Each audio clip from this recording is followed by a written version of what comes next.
Next man up, 102.5 The Game. Jake Lyman with you live from Titans training camp here at Vanderbilt Health Football Center. Parker Kelley back at the controls at our Busy Bee Plumbing, Heating, and Air Conditioning Game Nashville Studios, home of the $99 yearly Beehive membership, where the buzz is always about great service. It is a beautiful day out here for day 2 of practice.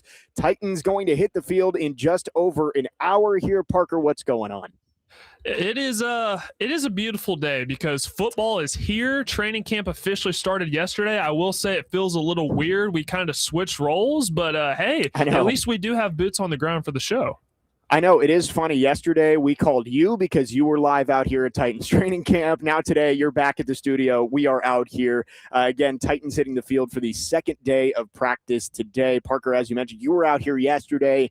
General takeaways from day 1 of Titans training camp. It seems like Cam Ward had a solid day, maybe nothing spectacular, but also was pretty efficient with what he was asked to do by Brian Daboll. Yeah, it was kind of funny because we were getting towards the end of practice, and I was standing right there with Connor and TD, and Connor turns to me and he looks at me. He's like, has Cam really had any, special plays today? And I'm like, the quarterbacks have been about okay.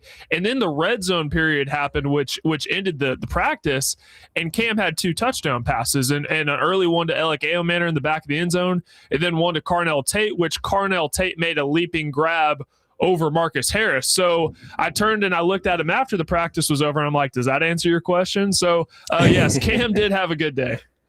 Yeah, and didn't turn the ball over. Based on reports in the red zone, had the 2 touchdowns, but also a couple of throwaways. This is what we've talked about with Cam Ward, is the spectacular stuff is going to be necessary at times. There are going to be plays where he gets out in a scramble drill and he has to go make a play, and you like that he has the ability to do it. But I like that Brian Daboll, starting training camp, basically just asked him, hey, take what the defense gives you. Don't try and thread the needle on every single tight window that you get. Try and take the stuff that's going to get you 5, 6, 7 yards on first down. And I think yesterday, based on what we've heard, I wasn't out here, but you were, and based on all the reports, it seems like that was the key for Brian Daboll in day 1 is keep it simple, start off taking what you can get, and they'll build off that as we move forward here during the training camp period. Well, when I was talking to you and Corey yesterday, I told you guys that I was paying really close attention to the quarterbacks because, they're not wearing pads this week. So there's really not a whole lot that you can gather from the offensive line versus defensive line battles. That'll be more so next week. So I was paying really close attention to the quarterbacks. With Mitch Trubisky out, there were opportunities for Will Levis. There were even opportunities for the first time this offseason for Hendon Hooker. He got some third-team reps. But I was really paying close attention to the quarterbacks. I was listening to what Brian Daboll was telling them during the individual portion of practice. I was listening to what quarterbacks coach Shea Tierney was telling them, and he was really trying to tie everything to their feet, to their eyes, going through their progressions. And you could tell that carried over in the 7-on-7 portion. But then when it got to the red zone, it really only carried over for Cam Ward. Yeah, and for Will Levis, it seems like it was one of those days for Will Levis that we talk about where you see the interception in the red zone. It was Sanusi Kane who got him towards the end of practice. He does have the ability to make great throws. Like you said, during OTAs, it felt like most days he had the best throw of the day, but also had the worst throw of the day. So not an ideal start for Will Levis to training camp as he tries to build up his value, whether that's for the Titans or whether that's for another team down the road. And he is going to have opportunities. Saleh confirmed that in the opening presser on Tuesday. Yesterday, this is kind of how my mind works. If you have a guy like Mitch Trubisky, and I'm not exactly sure 100% what happened to him on Tuesday. Saleh mentioned that there was some sort of strain, tightness, fatigue during the conditioning on Tuesday. So he actually did not practice at all. I thought he might be limited, but he wasn't out there at all. So that's an opportunity for Will Levis. I don't think he capitalized on that. And you only get so many opportunities, especially when you're at this point, you're going to be a free agent next year. This is the last year of your rookie deal. You only get so many of those opportunities, so it feels pivotal that you need to capitalize. Right. It's a rare day that Mitch Trubisky's not going to be out there, and Will Levis had the chance to kind of make a good first impression on this new coaching staff. Obviously, they've seen him through off-season program and mini camp and into that, but yesterday was an opportunity for him getting more reps, playing with the twos to take the bull by the horns a little bit, and he didn't do it. Still a long training camp, long preseason here. I do think that Will Levis is going to get a ton of reps in the preseason. Do you really need to see Mitch Trubisky play a full half in these preseason games? Cam Ward's not going to be playing more than a couple of drives in each game. So I do think you're going to see a lot of Will Levis in the preseason, and that's going to be his real opportunity to raise his value again. Maybe for a trade for the Titans this year, if they can get something for him, but maybe for next year when he does hit free agency, he can put some good things on tape and see if there are teams out there that want to take him in as a reclamation project. And this is just me being cynical, so you tell me if you think that I'm wrong. There's also the flip side, too, that when he gets his opportunities, because if it looked like it did yesterday, he was going against the twos, and then for the most part, he has been going against the threes when Mitch Trubisky is out there, and he's either had that best throw of the day or he's also have the worst. So if you go out and you look bad against threes in the preseason, or maybe if you go up against some of the twos and still don't look great, I don't know exactly what that does for your value, but it's not great. Yeah, Will Levis going to be one of the more interesting characters throughout training camp and into the preseason here this year, just because he was a guy who was viewed as a possible franchise quarterback here. I mean, the owner, when they made the change from Mike Vrabel, specifically mentioned him as a promising young quarterback. Clearly, it didn't work out back in the 2024 season, but he's trying to give himself the opportunity to start somewhere else around the NFL. That starts with putting a good show on throughout preseason this year. I did want to get your thoughts on the start of team drills yesterday, where, of course, back-to-back false starts to start off training camp. Corey and I were having the conversation yesterday about being more disciplined. Like, discipline comes partially from, just staying, I guess disciplined is the word. Like, not committing penalties comes from staying disciplined, but also it comes from feeling like you're just as talented as the guy across the ball from you. And I know the interior of the offensive line, that offensive line, they're facing Jeffrey Simmons and they're facing John Franklin Myers, but not great to see two false starts on the first two plays of practice yesterday to start training camp. It was funny because the defense was the one doing push-ups at the end of practice, but to be honest, I would have had both sides doing push-ups, because you can't have false starts like that. Understand that it's the first day of training camp, but still, when you're trying to build a culture of accountability, which Saleh is trying to do, and that's been lax the last 2 years, that is a good way to start. Yes. Yeah. I mean, and Cam Ward took responsibility for it after practice. He said it's on him, but you'd like to see the pre-snap penalties go down a little bit this year from where it was last year, especially with Cam Ward stepping into his second season. 615-737-1025 is the phone number. Lenny on the text line says, we need to keep Will. History says he will be great if we trade him, so we need to keep him. I guess, yeah, you've seen guys that the Titans have moved on from really reclaim their career. Malik Willis, I think, is the example that everybody talks about. Titans trade him for a 7th-round pick, and he just got a $60 million contract with the Dolphins. I don't think you can let that stop you from getting value for Will Levis if there is any value to be had. If there's a team willing to give you a 5th, 6th-round pick for Will Levis, which I think is probably a little bit high right now, given what we know, if there's a team willing to give you some value for him, you trade him. If he turns out to be a good quarterback somewhere else, you applaud him, you tip your cap, and you move on, because it was never going to happen here. You can either just stash him as your 3rd-string quarterback for a year and let him walk in free agency, or you can trade him and get some value. And again, if he becomes a good quarterback somewhere else, that doesn't mean it would have happened here. You've moved on. Cam Ward is your franchise quarterback. Justin from Greenbrier says, was it just knocking the rust off or status quo with Will Levis? Parker, you might be able to answer this a bit more. Based on what we've heard, it seems like it was the typical Will Levis roller coaster that we've become used to. Yeah, if I'm being honest, it's been much of the same, and it's really been throughout OTAs and minicamp, and even the first day yesterday. It's been a really wow play, and then one that is just making you scratch your head, like, how did that happen? And it just seems like a trend, and I'm gonna compare it to the Malik Willis situation. For Malik, when you go play for Matt LaFleur, he's gonna play to your strengths. So it's about getting in the right system, and it was never a good fit for Will Levis, even if I don't think that he's going to be a great NFL quarterback.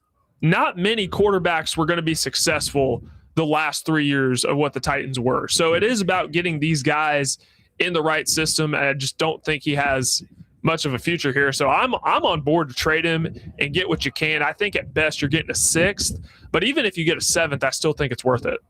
Yeah, again, he's going to walk in free agency next year anyway. You're either holding on to him just for the sake of holding on to him, or you're going to get a value back of some sort. I mean, again, a 6th-round pick isn't nothing, but I mean, Marcus Harris was a 6th-round pick last year. Pat Coogan a 6th-round pick this year. I think I'd rather have a shot. Again, we don't know what those guys are going to be long term, but if you ask me heading into next year, would you rather have nothing or another one of those guys? Give me another one of those guys. So we'll see. Will Levis tasked with trying to raise his value, trying to get a fresh start somewhere else. We'll see if he's better today. Again, we are live out at Titans training camp at Vanderbilt Health Football Center. Day 2 of Titans practice going to get underway in just over an hour here. Robert Saleh going to speak at the podium coming up around 9:45. We'll give you any updates from what he says. Mitch Trubisky, I think, would be a talking point of whether he might be back out there today. Calvin Ridley was dealing with a little bit of a stomach bug. We'll see if he's back out there a little bit more today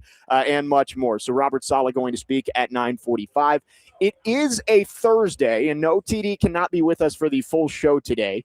He's got other duties with the Titans practicing today. So we're going to have TD come up here with us coming up next. Join us for about 15 minutes before the Titans get going today. We'll get his thoughts on practice number 1 and what he hopes to see coming up today. 615-737-1025. We are off and running on this Thursday. Jake Lyman, Parker Kelley, next man up, 125 the game.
Next man up, 102.5, The Game.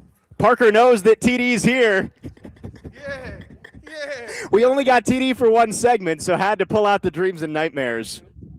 Get us going for practice here today.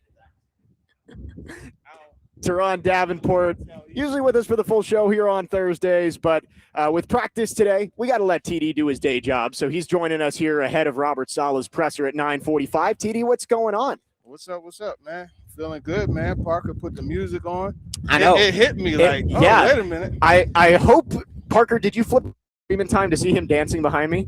Oh yeah, I saw his head okay, bob. Great. See, I knew great. we There we go. for 1 second. I had to do a breach of protocol. I knew it's usually the last song. Right. It's 11:45, but we only get TD for one segment, so breach of protocol.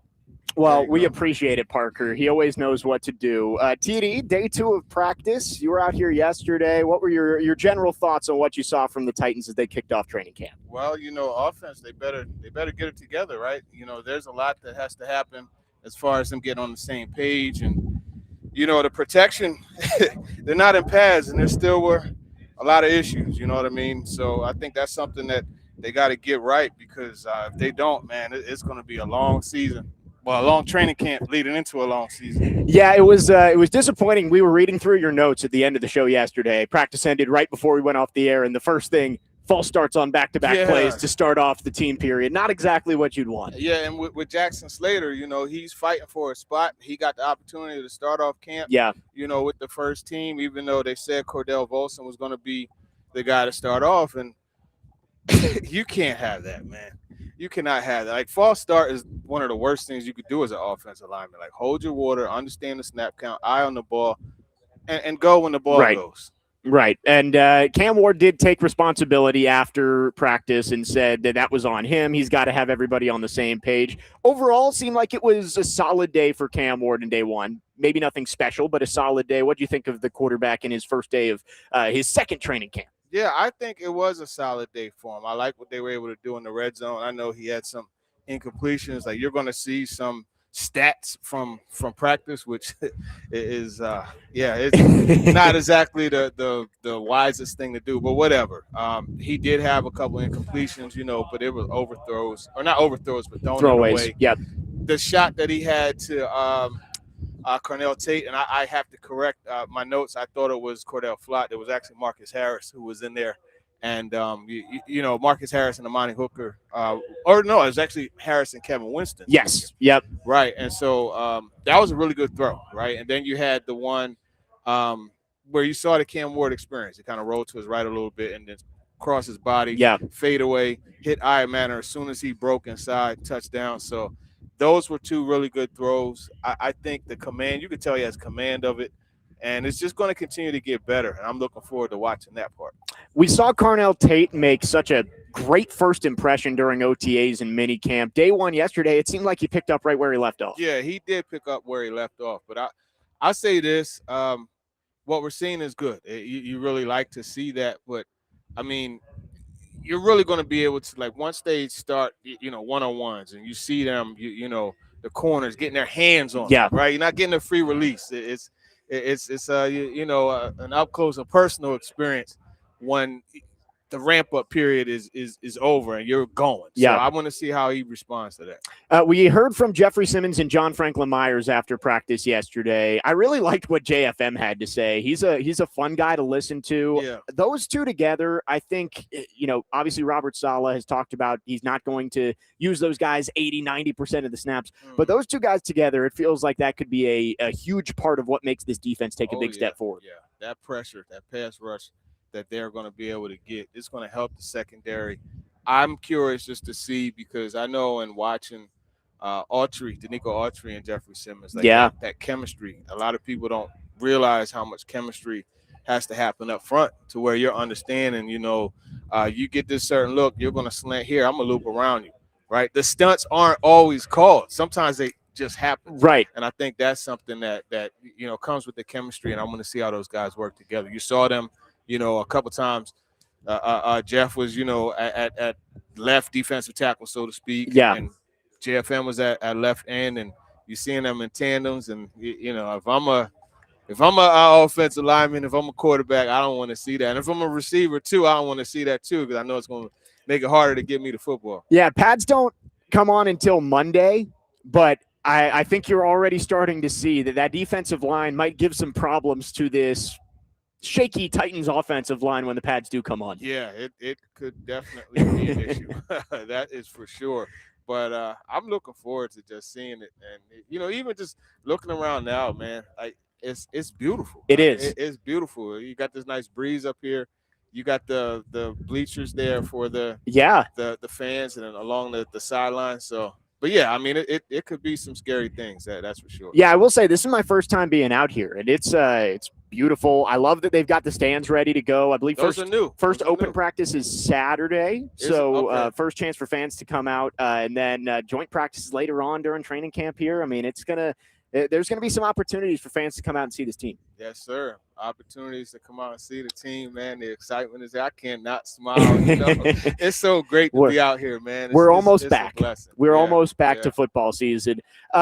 Coming up, practice day number 2. Robert Saleh going to speak at the podium. Quickly, Mitch Trubisky missed yesterday. We were talking before you came on that Will Levis maybe didn't take advantage of his opportunity, and there's a chance. I mean, they said it was Trubisky just had some tightness. He could be back today. Levis maybe a missed opportunity to put himself into that quarterback 2 conversation. Yeah, a bit of a missed opportunity. I mean, Robert Saleh said they're going to get every chance to compete for it, so we'll see how that works out. Hendon Hooker, he hadn't gotten snaps in 7-on-7 or team at OTA, at least what we saw. Right. OTAs or mini camp. So he got his first reps yesterday too, and it was he had a couple nice throws, but it was so. Levis had the interception. Sanusi Kane got him. Can't have that, especially in a low red zone. Still no pads today, so it's not like you're going to see too much different from yesterday. But it did seem like Brian Daboll, based on the reports, Brian Daboll was trying to keep it simple. Do you think we maybe start to see a little more variation of the offense for Cam Ward heading into day 2 of training camp? I mean, I would hope so, right? Because every day has to be an install period. You got to go every day and progress from day to day. So we'll see. I would imagine, yes, they'll get into a little bit more because it just you have to. Right. And we did see, we talked about Carnell Tate, Wan'Dale Robinson as well. It felt like Cam Ward and him are starting to build that chemistry. Cam says he's got a key to my house.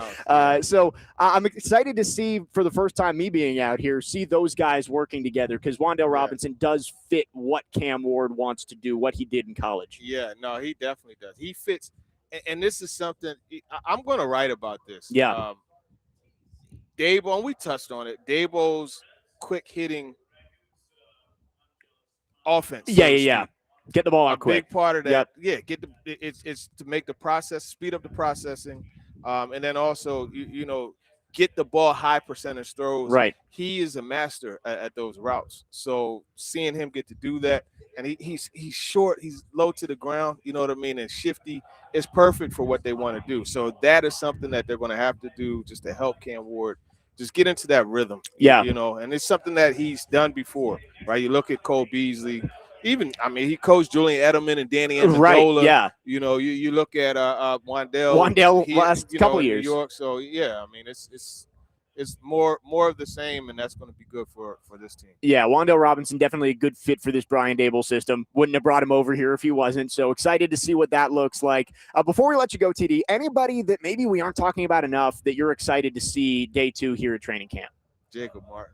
Yeah. I continue to speak about Jacob Martin, and he's working with the early group as well. So that's a good thing to see. That would be the guy for me. You bring up Jacob Martin reminded me, it seemed like Jermaine Johnson had a really nice day yesterday too in day 1. That could be an X factor for this team. Let me tell you something. He and Dan Moore Jr. That wasn't a good matchup. Is it more of an indictment on Moore, or does it show you that Jermaine Johnson could be in for a big year? Hey, look, you know what? you go against who lines up in front of you. You know what I mean? And so I would say this. Jermaine Johnson is actually a better athlete than I thought he was. Yeah. So it's good to see that. Yeah, excited to see him again. One of those big additions the Titans made on the defensive front this year. TD, we know you got a lot to get to today. Robert Saleh going to speak in about 15, 20 minutes, so we'll let you go, but appreciate you making some time. Cool, appreciate it, man. 615-737-1025 is the phone number. We'll come back, react to what TD had to say after this. Jake Lyman, Parker Kelley, next man up, 1025 The Game.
Next man up, 102.5 The Game. Jake Lyman, Parker Kelley with you. I am live at Vanderbilt Health Football Center. Titans training camp day 2 about to get going in about 45 minutes. Big thanks to Teron Davenport for joining us for a segment there to recap what he saw on day 1, what he's looking forward to here on the second day of practice. TD's appearances always presented by Bart Durham Injury Law. Parker, every time we talk with TD, he has to bring up Jacob Martin. And I know you can't judge until the pads come on in the trenches, whether it's how bad the offensive line might be, how good the defensive line might be. We won't really know until next week. But Jermaine Johnson, Jacob Martin, I think so far seem to be exciting as new additions on this Titans defensive line. It needs to be for sure, because outside of the offensive line, I have been concerned about the edge rusher group a little bit. Jermaine Johnson coming off the Achilles year 2, I have more confidence that he'll be back to what he was prior to the injury. Jacob Martin has worked with Saul in the past, so he does have that going for him. I do think that he can be a valuable contributor this year among that defensive line rotation, but it'll be a whole different story, I'm sure, when the pads come on. I'm really excited to watch those battles in the trenches, specifically more than anything.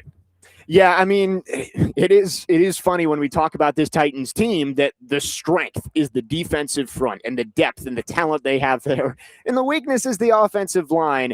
I have a feeling Monday and Tuesday might get a little bit ugly for the offense as they try and, just get accustomed to first off being in the pads, but also having to try and hold their own against what is going to be the strength of this Titans defense. TD also talked about the wide receivers. Parker, maybe you could expand too about Carnell Tate on day 1. That was one of our big questions heading into camp this week was, how good is Carnell Tate really going to be in his rookie season? Obviously, such a great first impression that he made during OTAs and into minicamp. But you never really know until you start gearing up for the season and you're out here every single day and you get into preseason games. But it does seem like he's picked up right where he left off back in May and June. Yeah, I've stood firm. I believe that Wan'Dale Robinson is going to lead this team in receptions.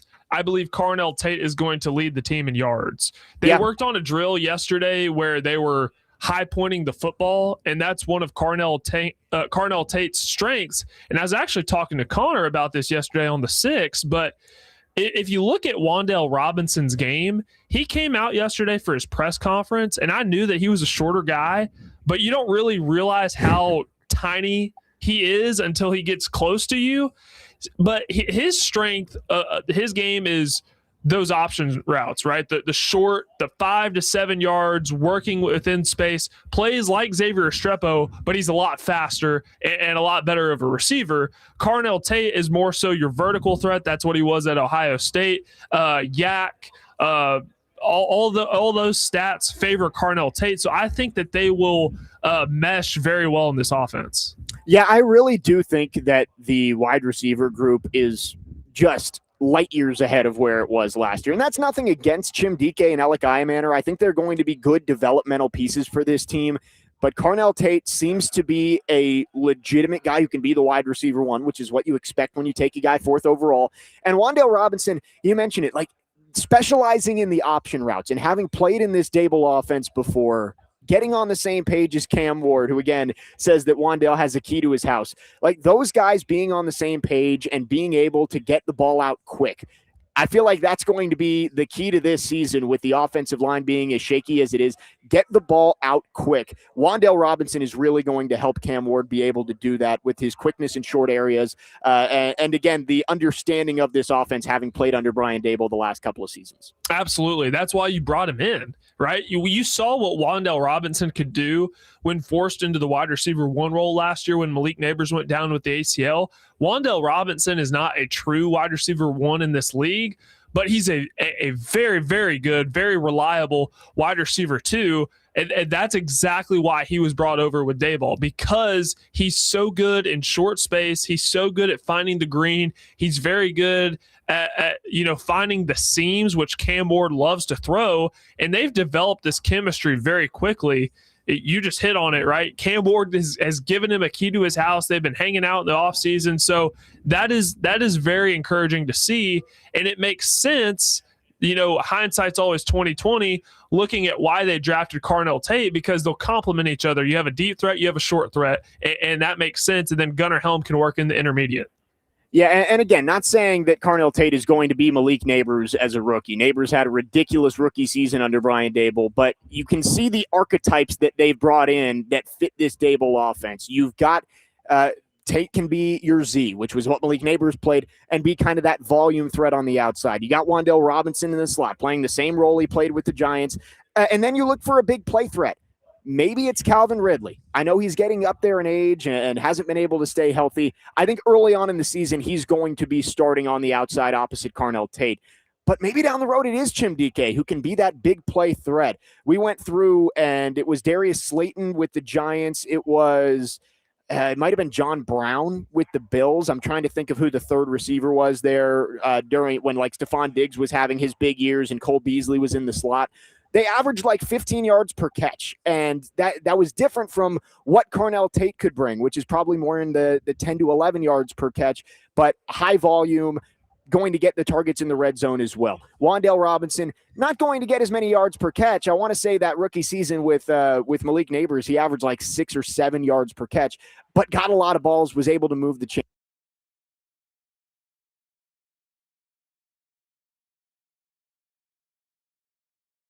With the weapons, again, the big question is just, is the offensive line going to be hold up enough for Cam Ward to get the ball into their hands? And we've also looked back at how Brian Daboll utilizes tight ends in his offense. And I just want to caution everybody, it's okay to have high expectations for Gunnar Helm, because he can still be a very, very good tight end one for this team. And I have faith that he can. But Wan'Dale Robinson, I see being more so the safety blanket. And when we talk about safety blankets, we usually refer to the tight ends in that way. But I think in this offense, it's going to be Wan'Dale Robinson. Just don't expect Gunnar Helm to be used like Brock Bowers is in Las Vegas or Tyler Warren in Indianapolis. I expect him to, what would be a fair expectation? 500 to 600 yards, maybe 5 to 6 touchdowns. I think that would be fair to expect from Gunnar Helm. Yeah, I think it's going to be a step forward, just taking the jump from year 1 to year 2. I think he's going to be a better player, and you're also going to see him get more opportunities. Chigga was the leading receiver for the Titans last year, believe it or not, and he's gone now. So Gunnar Helm is not going to have to split as many reps at tight end, especially in passing situations. Daniel Bellinger going to play, especially in the 2 tight end sets, and he's more of your blocking tight end.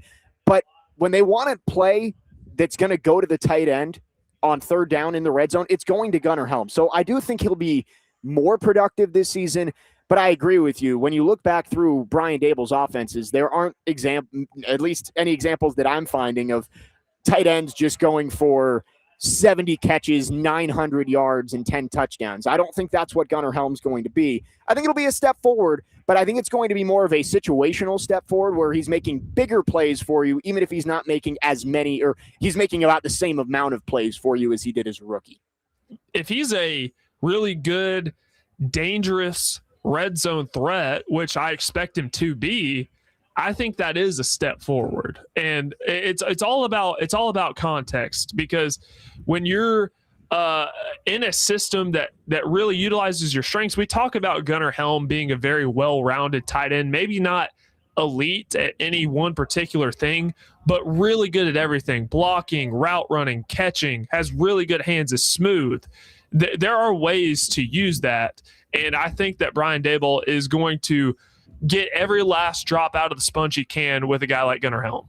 Yeah, I'm excited to see what this group of pass catchers looks like with Cam Ward. They've clearly upgraded that group. Again, the offensive line is something that we've kind of beaten the dead horse throughout the entire offseason. And I think Monday and Tuesday is really going to be the first time we get a chance to see whether that group can hold up as currently constructed. Before we wrap up on yesterday's practice, somebody who I was reading through some articles, Jim Wyatt specifically mentioned Femi Oladejo. I wanted to get your thoughts.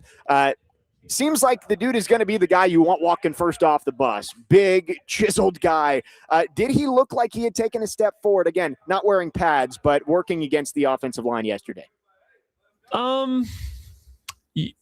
Yes, I guess. He's definitely one of those guys that you want walking off the bus. It's just, to be honest, I wasn't the where I was positioned on the field, I was paying more attention to the wide receivers, DBs, things like that. But I guess you can say that. It's certainly something that I'm going to pay more attention to once the pads come on Monday.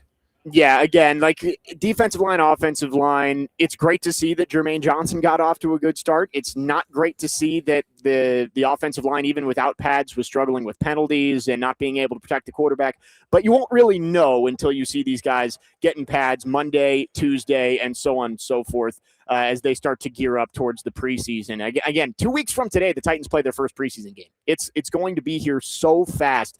And so the ramp-up period this week is important to get these guys acclimated before the pads go on Monday. 615-737-1025 is the phone number. If you want to text or call, our phone lines are driven by WilsonCountyHyundai.com. We will wrap up hour number 1 after this. I did want to pivot away quickly from the Titans. Parker, you weren't on with us yesterday, or at least you weren't on talking outside of the Tennessee Titans. Arian Carter's suspension, wanted to get your thoughts on that. And I heard Joe and Connor talk about this on the way over here this morning. I've got to go after Big Joe and Nick Frazier for their response to the Arian Carter suspension as well. 615-737-1025. Jake Lyman, Parker Kelley, next man up, 1-2-5 the game.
Well done, Parker. That was the thought process of, I think, most people around the world of college sports yesterday after Adam Sparks reported the NCAA suspending Tennessee linebacker Arion Carter for 2 games for a flight that his agent paid for during the NFL pre-draft process. He since has paid that money back, but a 2-game suspension for Arion Carter, including Tennessee's game against Georgia Tech. Jake Lyman, Parker Kelley, next man up, 102.5 The Game. Parker, we haven't gotten your thoughts on that. I think the clip kind of sums it up, but what was your reaction when you saw this come down that Carter's going to have to miss the first 2 games? I had a history teacher back in middle school who would end every class by saying, "Don't do drugs." And this is exactly why that teacher would say things like this. This is the perfect example of why you shouldn't do drugs, because what the NCAA is failing to understand here is when the House settlement was passed, when NIL became a thing in 2021, kids were allowed to start making money now, and some of them are considered, I guess some people consider them professional athletes. Not everybody does, but most people do. And Arion Carter declared for the NFL draft. So during the draft process, he was given a flight that was $427. It was paid for by his agent. After the fact, he then decided that he wanted to come back to school, which is totally legal for him to do. But yet the NCAA retroactively wants to suspend him. They originally wanted to suspend him 3 games. But then they got it down to 2. They're still living in 2009.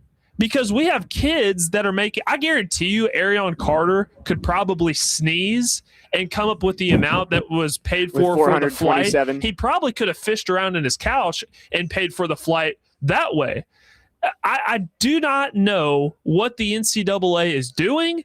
And the fact that this Senate bill that we're talking about, I am actually in favor of it.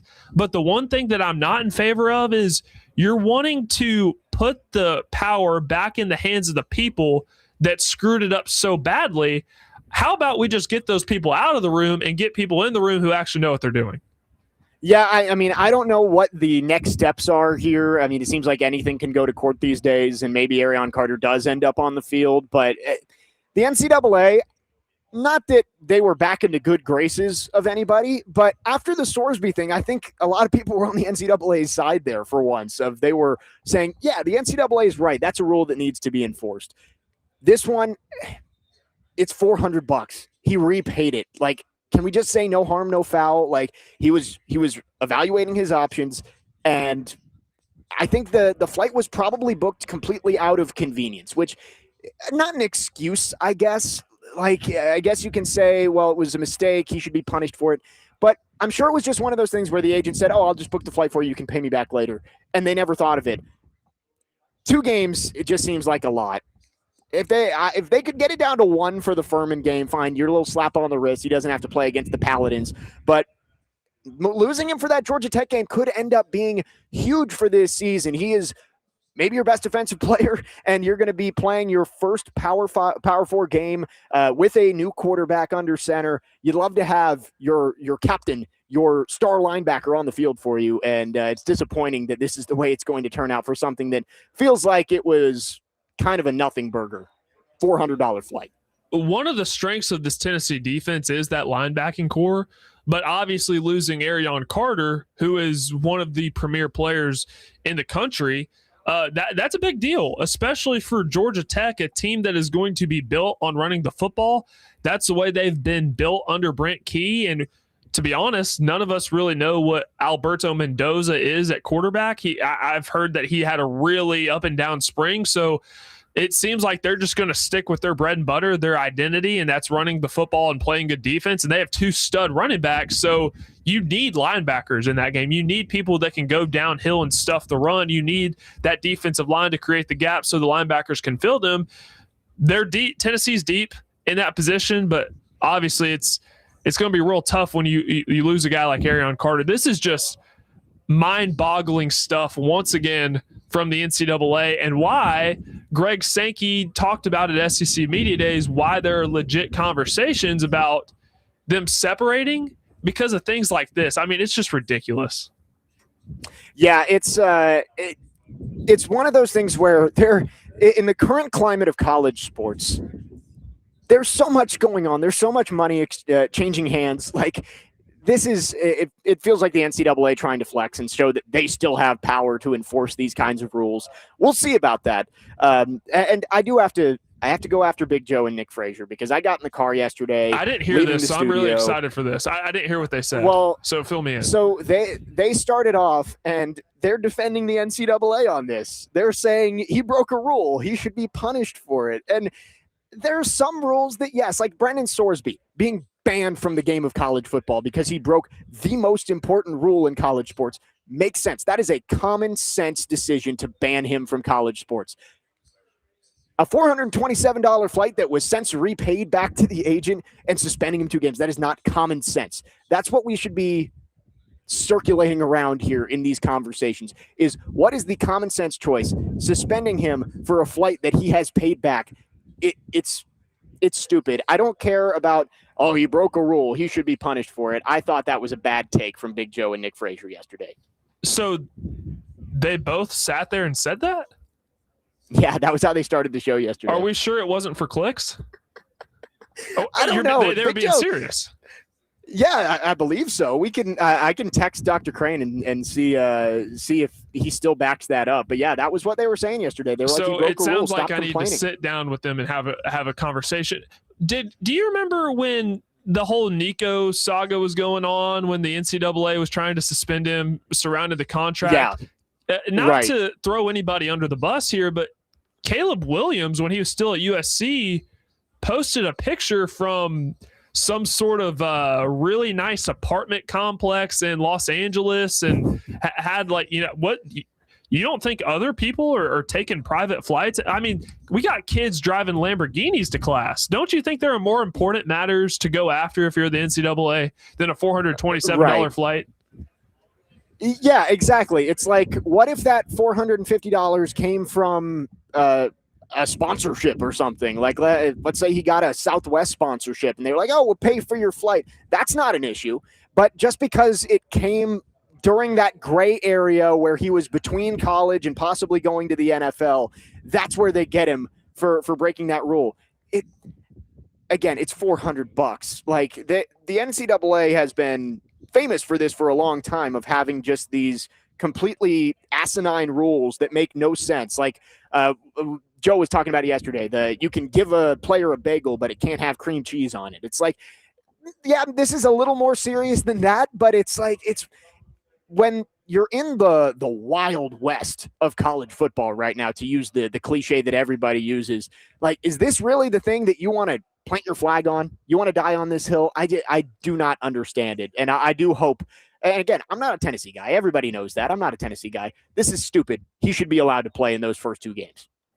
You know, it's bad when everybody, Tennessee, the fan, it's one of the most divisive programs because it's one of those where you're either a fan or you either strongly dislike them because of how passionate the fan base is. But when everybody is united, not just in the college football media space, but when everybody, the fans, are united on a single subject, that's how you know how bad it is. The NCAA has bigger fish to fry than this. They were investigating the Luke Farrelly situation with Clemson and Ole Miss. Heck, there's a Senate bill that can change the landscape, change the course of college athletics forever. And you're worried about this? I mean, they seriously forgot what era they're in, because this is allowed. He could have a deal with Southwest flights. There are other people that probably have airline package deals with NIL. All their flights are free. I just don't. I'm failing to understand. What am I missing here? Yeah, I thought that was one of the stupidest things that I've seen in a while from the NCAA. It seems like they've kind of crawled into their bunker over the last couple of years, and it's like, oh, we're not going to go after people for stupid stuff. This is stupid stuff that they're going after Arian Carter for.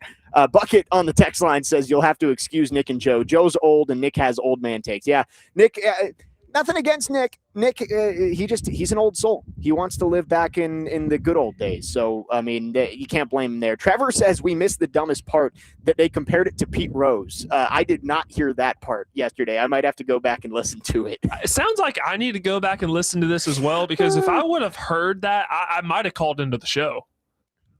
Yeah, I mean that is a bad take from Joe and Nick. I love Joe and Nick. That was a bad take from them yesterday. 615-737-1025 is the phone number.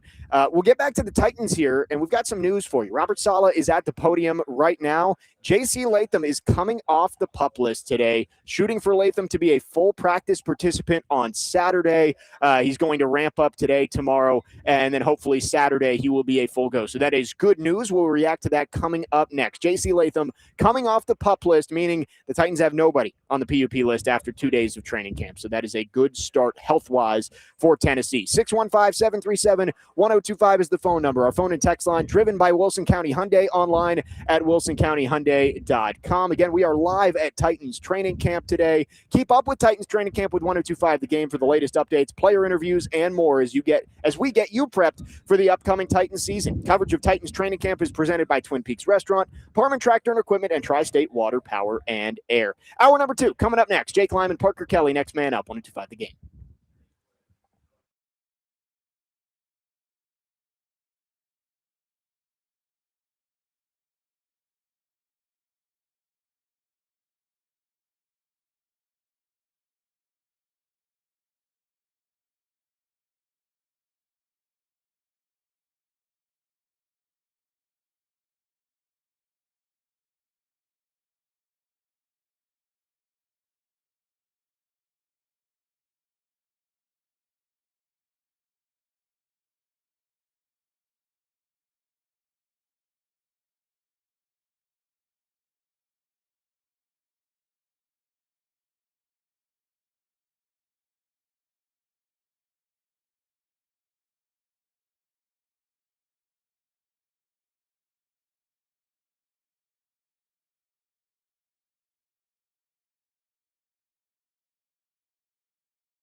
Second hour, next man up, 102.5. The Game, Jake Lyman, live at Titans training camp, day 2 here at Vanderbilt Health Football Center. Titans getting ready to hit the practice field within the next 15 minutes. Parker Kelley back at the controls at our Busy Bee Plumbing, Heating, and Air Conditioning Game Nashville Studios, home of the $99 yearly Beehive membership, where the buzz is always about great service.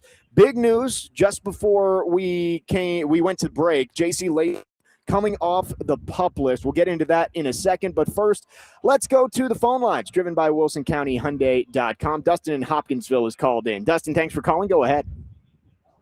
Morning, guys. You won't find a bigger ball hater out there. I cannot stand that gaudy orange, that construction site orange. It's the ugliest color in college football. And whenever I heard them start talking about some Ball's player was going to sit, I was quick to start texting, and I started deleting it real quick. I was like, what in the world are they talking about? This is an SEC thing for all of us. This ain't – we all have to combine. That man needs to sue them for every drop. He needs to have 2 lawsuits.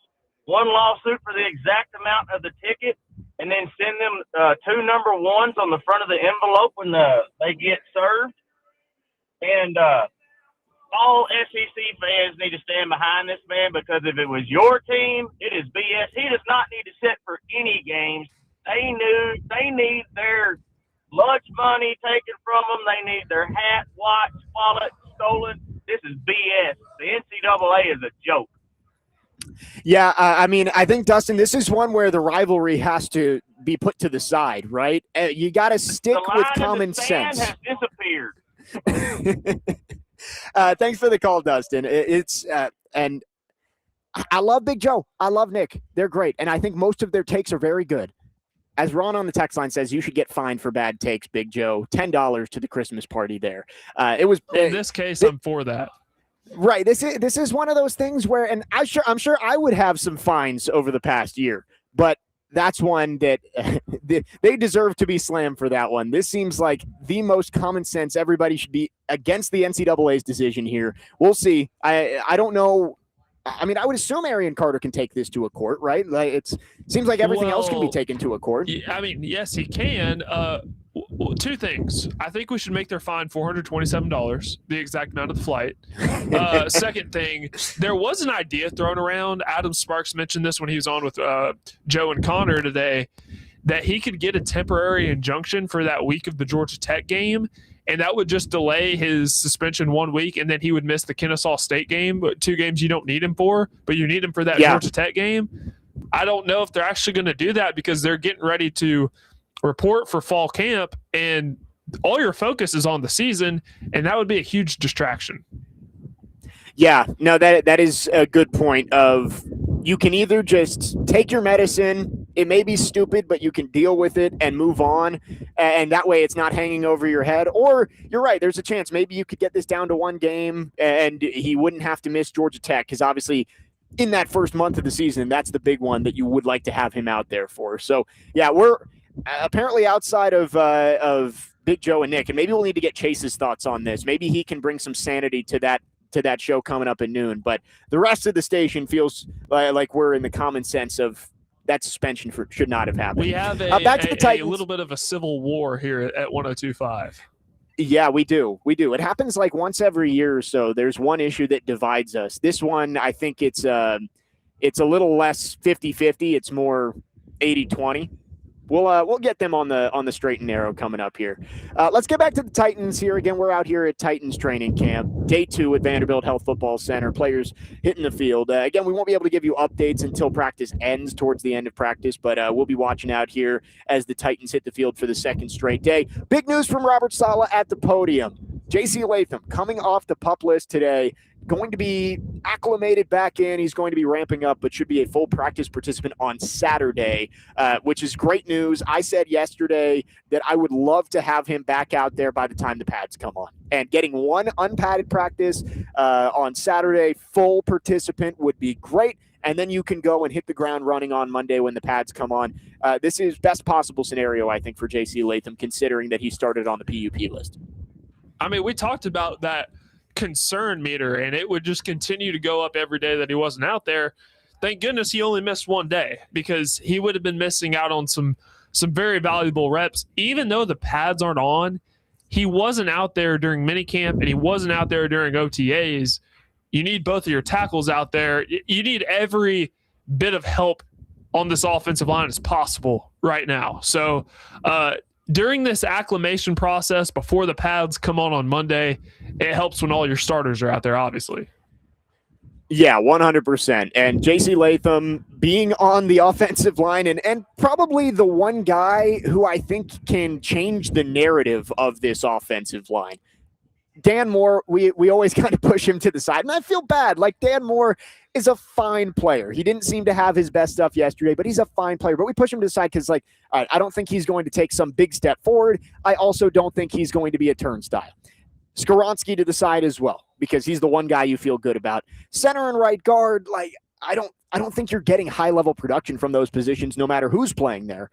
J.C. Latham's the one guy that can change the narrative of this offensive line if he takes a big step forward in year 3. If he ends up being a stalwart right tackle that you believe you can have on your offensive line for the next 5 to 10 years, like, that changes how you feel about this offensive line, not just for this season, but moving forward. And this training camp always felt so crucial for him. He missed a lot of time in training camp last year, obviously got hurt in week 1 with the hip injury and missed 6 weeks early on in his second season. Having him healthy, getting these valuable reps, that is one of the most important things for this Titans season. So great to see it was a short stint on the PUP list, and he's going to be out there in some capacity heading into Saturday. Should be a full participant on Saturday and ready to go for padded practices coming next week. Yeah, and it does, because, again, I've mentioned how it may be a little bit unfair, the expedited expectations for him when he played left tackle his rookie year. Missed 6 games due to injury last year, and now it's year 3. It's not even a second full season as a right tackle in the NFL, but yet the Titans still need an answer if this guy's going to be the franchise right tackle moving forward or not, because you got to know whether you want to extend him and all that. You need every rep possible. You're not a seasoned veteran like Big Jeff is, who can miss OTAs in minicamp or at least be present but not practice and still be fine because you're one of the elites. J.C. Latham is not that. So you need to be out there if possible. Yeah, right. We've talked about kind of the guys who this season hinges on. Cam Ward is huge, and I would be very concerned if Cam Ward was missing reps during training camp. I think J.C. Latham is right there at number 2, and it's good to see that he seems to have just been slowly recovering from that pec strain. Out of precaution, they had him sit out yesterday. He's off the PUP list. 3337 says, don't know much about the PUP list, but why put Hooker on PUP for 3 days and then take him off before the first practice? Again, I think out of precaution, just in case he wasn't ready to go. But these guys come in, they report on Tuesday, they take their physicals, and I think you get a better idea of where they are health-wise. So clearly Amani Hooker came back in and was ready to go, and he was out there yesterday. J.C. Latham now off the PUP as well. So everybody is, at the very least, somewhat healthy. I don't think Saleh mentioned whether Mitch Trubisky was going to practice today, so we'll have to see if he's out there. But he did say Calvin Ridley is going to practice today, which is good news. Ridley had been dealing with a stomach bug, and yesterday he was limited, right, Parker? Out there for maybe some of the 7-on-7, but not the team drills? I didn't see him out there at all, Calvin Ridley. Okay, so Calvin Ridley missed yesterday. I thought I saw that he was at least in uniform, but Robert Saleh said he is going to practice today, so that is good news. I meant, I didn't see him practice. I do believe he was Gotcha. out there, but yeah, he just wasn't practicing. Gotcha. Yeah, so good to see that he will be out there and the wide receiver group will be complete today.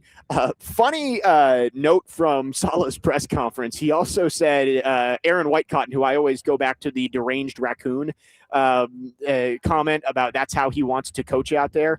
Apparently he said that I think Aaron Whitecotton would blow this building up if I dropped a defensive lineman into coverage. That's not what they're meant to do in our system. So I think that you can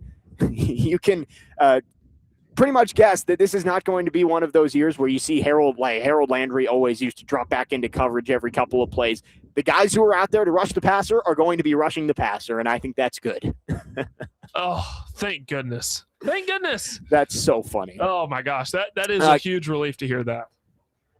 And speaking of Mitch Trubisky, Connor Newt says can confirm Mitch Trubisky is back on the practice field today. So that is good to see. Titans should have a pretty much fully healthy squad heading into day 2 of practice. 615-737-1025 is the phone number. We'd love to hear from you. Our phone and text line driven by WilsonCountyHyundai.com. You can also subscribe to our YouTube channel at 1025 The Game for live shows and exclusive content. Titans about to get practice going, day 2 of training camp. We'll give you updates when we can later on in the show about how the team is looking out there on day 2. Also, we will get into some of the bigger picture conversations around this team. ESPN put out an article this week talking about the biggest acquisitions for each team, and the number 1 guy for the Titans might surprise you. We'll talk about that more coming up next. 615-737-1025. Jake Lyman, Parker Kelley, next man up, 1025 The Game.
Today, the Nashville Sounds take on the Charlotte Knights at First Horizon Park. First pitch is at 6:35. You can catch all the action on 94.9 The Fan, presented by Twin Peaks Family Leisure, Maple Street Biscuit Company, and Social Cantina. Jake Lyman with you live from Vanderbilt Health Football Center, Titans training camp.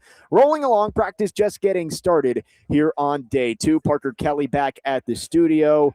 I'm excited to be out here. It's a beautiful day. Good energy out there. We'll give you some updates when we can about what day 2 looks like out here at Vanderbilt Health Football Center. I did want to get to this. ESPN put out an article earlier this week about the biggest acquisitions in the offseason for all 32 teams. And I was scrolling through, 3 of the top 50 actually are Titans, which that's a pretty good number. I think they'd be the 3 that you'd expect, Parker, Alontae Taylor, John Franklin Myers, and Carnell Tate, who you picked 4th overall. So those were the 3 that they had on there. I think you might be more surprised to learn that the top guy on that list for the Titans was Alontae Taylor. Clearly, there are some people around the league who really like him. He received votes in the top 10 cornerbacks list that ESPN put out. I do think that he is going to be a huge part of the defense taking a big step forward. If he can be not just a serviceable starter, but be a top 15 to 20 cornerback in the NFL, this defense could take a huge step forward, especially with what you have up front. That doesn't necessarily surprise me because outside of Big Jeff and John Franklin Myers, there aren't any elite defensive linemen on this roster. They're all really good, and if you're rotating them, that helps with it, where you don't necessarily have to. You'd like to have elite pass rushers on each level of the defense, but due to only a certain amount of money that you can spend during free agency, I understand why Alontae Taylor was on that list, because having those long, lanky corners, and Alontae Taylor certainly has the ability to be a top 15 corner. Wasn't he mentioned on the corners list that came out from ESPN? He was honorable mention. Yeah, I want to say he slotted in like somewhere around 21, 22. I'd have to look back and see, but he's ranked as the 15th most impactful addition across the NFL this year. That right is okay. Being that high, that is a little shocking, but right, still. Like, he's ahead of guys like Jared Verse and Jalen Watson, who was signed by the Rams, and Mansour Delane and Malik Willis. Like, he's way up there for this team. And I get it. The Titans needed cornerback help badly this offseason. We knew that they were going to spend in free agency to go get some veteran guys who could start there. But Taylor being in the top 15 of this list, being listed as an honorable mention in the top 10 cornerbacks, I think he really is one of those big guys this year that could decide whether this defense is average or maybe a top 10 to 12 unit in the league. You know what you have up front with John Franklin Myers, Jeffrey Simmons. The edge guys, I think you're waiting for somebody to step up.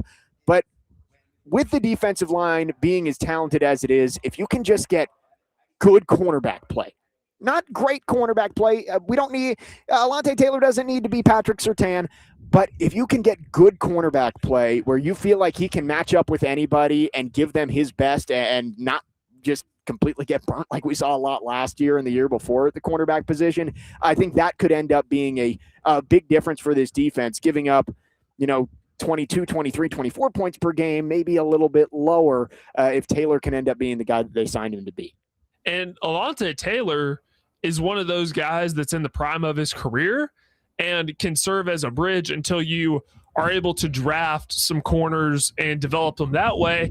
Cordell Flott might be one of those guys where he's entering the prime of his career. So yeah. I think bringing both of them in at the same time has some value in that regard. But you know what we talk about, right? The secondary and the defensive line work hand in hand. And if you're able to get to the pass rusher more often and allow those one-on-one opportunities for either Big Jeff or John Franklin Myers, right, you will be able to get to the quarterback, which makes the secondary's job a lot easier. And having two guys, Alontae Taylor and Cordell Flott, who may not be top 5 corners, may not be elite corners in the NFL, but can still do their job at a very high level, that defense will work in conjunction. So those signings make sense. Yeah, you're right. Like it's a symbiotic relationship between the two. If the pass rush gets there quicker, the cornerbacks don't have to cover as long. If you cover a little better, the defensive line has a second more to go get the quarterback, which can be the difference between a sack or a pressure and a clean pocket for the quarterback to make a play. So I do think the latter part of that is the important part when you know what Jeffrey Simmons is, possibly the best interior defensive lineman in the league. John Franklin Myers, you brought him in, signed him to a big deal, had 7.5 sacks last year with Denver. You draft Keldrick Falk, you trade for Jermaine Johnson. You feel more confident in that defensive line group to do their job and make things uncomfortable for the quarterback. But man, if the corners, you mentioned Flott too, if those two guys can just a split second, even a half second longer, make them hold the ball, that could be a massive difference for this team that allows you to pressure the quarterback even more. What should give Titans fans more confidence too is even if on the plays where the defensive line is not able to get to the quarterback as quickly as Saleh might expect them to, I still have faith. I still have confidence that guys like Flott and guys like Taylor can cover that split second longer. So it's all going to balance itself out. And while watching the secondary, and again, I know that the pads have not come on yet, I feel okay about the Titans' depth at corner, watching guys like Micah Robinson and a guy from Joshua Williams. I feel like Williams. They are serviceable backups. Yeah, and the depth there is a question mark. And you did sign Najee Johnson this week, which I think is a little bit stronger of a back end of the roster cornerback, guy who's going to be fighting to make the 53, not acting like this is some massive signing. But bringing him in instead of your guy, Keedrain Callaghan, or the guy who just got cut, Latrell McCutcheon, like those are the types of things that can make a difference depth-wise if you do end up going through some injuries. We talked a lot about Taylor, and I would say Taylor I feel more confident about Alontae Taylor. I don't think that's a novel concept. Like, you paid him more money. He's more proven in the league. But Cordell Flott, I do think has, to use our favorite analogy, the higher ceiling. I think Cordell Flott is an ascending player. May not be as good as Alontae Taylor right now, but you're getting him at what? He's 24 years old? He turns 25 in August, so he's 24 years old. Of his career yet. Right, and this is a guy who's coming off his best coverage season of his career. We heard all the reports that the Giants thought they were going to get him back. They wanted to have him back, and the Titans swooped in and were able to get him this offseason. I am really excited to see Cordell Flott. I think Alontae Taylor, he's your number one corner right now, and I think he is the safer of the signings. I don't worry about Alontae Taylor being a liability, but I do think Cordell Flott, as the season progresses, could just continue to get better. Again, young guy. He's played better year over year with the Giants. Now we just have to see what he's going to do as he moves over here to Nashville. I felt good about the signing when it happened because I did watch some of Cordell Flott last year, but I felt even better about the move when I heard about, other people like national people, Jeremy Fowler and Dan Graziano and people like that were talking about how this could be one of the more underrated moves made out of the entire free agency. So obviously the national people are high on him, and the national people don't talk about the Titans a whole lot. So that made me feel pretty good. Yeah, and I think that group, even without pads on, I think that's a group to pay attention to over these next couple of days. What can the cornerbacks do against a group that we just talked about, the wide receivers, much improved from a year ago? Can this cornerback group hold their own and have some good battles with guys like Carnell Tate, Wan'Dale Robinson, Calvin Ridley back on the field as well? I did want to mention, too, Titans did make a roster move this morning. Sanusi Kane, who picked off Will Levis yesterday, has been released. He is no longer with the team. I'm looking for Jim Wyatt put the story out. They signed another safety. It was Hudson Clark, who has spent some time with the Raiders. So Hudson Clark in, Sanusi Kane out. He has been waived on an injury settlement as well. So made a nice play yesterday on Will Levis, but he is no longer here with the Titans. I am a little bit surprised about the Kane move at this point in time. Just because I thought he had a good day yesterday, obviously picking off Will Levis, and I thought he had a better into minicamp and OTAs. So I am a little bit surprised that move came at this point in time. Yeah, I did want to just mention that quickly. He had the lone interception on day one of Titans practice, but no longer here on day two. Wrapping up on this story from ESPN, mentioned that Alontae Taylor ranked as the 15th most impactful addition this offseason around the NFL. Mentioned that John Franklin Myers also on there. He was number 38, in between Charlie Kolar, the tight end, and Devin Lloyd, the linebacker, going from the Jags to the Panthers. And then number 43, Carnell Tate. I thought this was a little bit low for Tate. He is behind a ton of different rookies, including like Blake Miller, who was drafted in the late 20s by the Lions, Vega Ione with the Ravens, Jadarian Price, who was picked last in the first round by the Seahawks, behind Mekhi Lemon, who was the third wide receiver drafted on night one. So I'm surprised that Carnell Tate is that low, considering I think he is going to be the if not the focal point of this Titans offense in the passing game. Just comparing it to the Mekhi Lemon situation, losing A.J. Brown, Devontae Smith is going to be your wide receiver 1, so you had to add in that room. But at the same time, Jalen Hurts is a lot more experienced of a quarterback as Cam Ward is. So getting Carnell Tate to help Cam Ward take that year 2 jump when he needs to, that seems like, in my opinion, not just being a Titans fan, someone who covers the Titans, it just seems like, in my mind, the Carnell Tate draft pick was a more impactful move. Yeah, I mean, and this is very subjective when you talk about impact, but like pretty much every other guy in the top 10 is ahead of Carnell Tate, with the exception of Fernando Mendoza, I guess, because he's not going to start right off the top. Mendoza 48th on this list. So again, it's very subjective when you look at who's making the biggest impact, but I would say Carnell Tate, I mean, if I had to say on the Titans who's going to make a bigger impact this year, Tate or Taylor, I think it would be close. You could argue it's Taylor coming in, especially with what the Titans had down the stretch at cornerback, but I think Carnell Tate coming in might be the most impactful addition the Titans made this offseason. No, I absolutely think that's the case. And just seeing how it's played out in practice where, okay, now I'm seeing how Wan'Dale Robinson is going to be used. I see how Carnell Tate is going to be used as well. It makes sense. And I needed that clarification just for myself, because when Carnell Tate was drafted with the 4th overall pick, it's not that I have anything against Carnell Tate as a player. I think he's going to be great. But using that 4th overall pick, when I believe you could have drafted him around the 6, 7, 8, 9, 10 range. It seemed like a little bit of a reach at the time, but looking on how it's going to be used in practice, translated to the games, it makes more sense. 615-737-1025 is our phone number, our phone and text line, driven by WilsonCountyHyundai.com. We'd love to hear from you. Titans practice underway here on day 2. We are live at Vanderbilt Health Football Center. Titans gearing up for the preseason. Again, 2 weeks from today, preseason game number 1 in Santa Clara. And the pads come on next week, continuing this acclimation period early on in camp. 615-737-1025. More Titans talk on the other side. Jake Lyman, Parker Kelley, next man up, 1025 The Game.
Next man up, 102.5 The Game. Jake Lyman, Parker Kelley with you. I am live out at Vanderbilt Health Football Center. Titans training camp day 2 underway. Again, we'll give you some updates as we can later on in the show. TD joined us earlier in the show, again, with practice going on. Can't stay the whole time, but his appearance is always presented by Bart Durham Injury Law. Did want to talk a little bit more about the defense here, and we went in on the secondary with Alontae Taylor, Cordell Flott. We talked a lot about the defensive line. And I really do think that the defensive front is going to be the strength of this team against the run. I think they'll get after the passer. That's what Robert Saleh's defenses are meant to do, and they've added the personnel to do that in the offseason.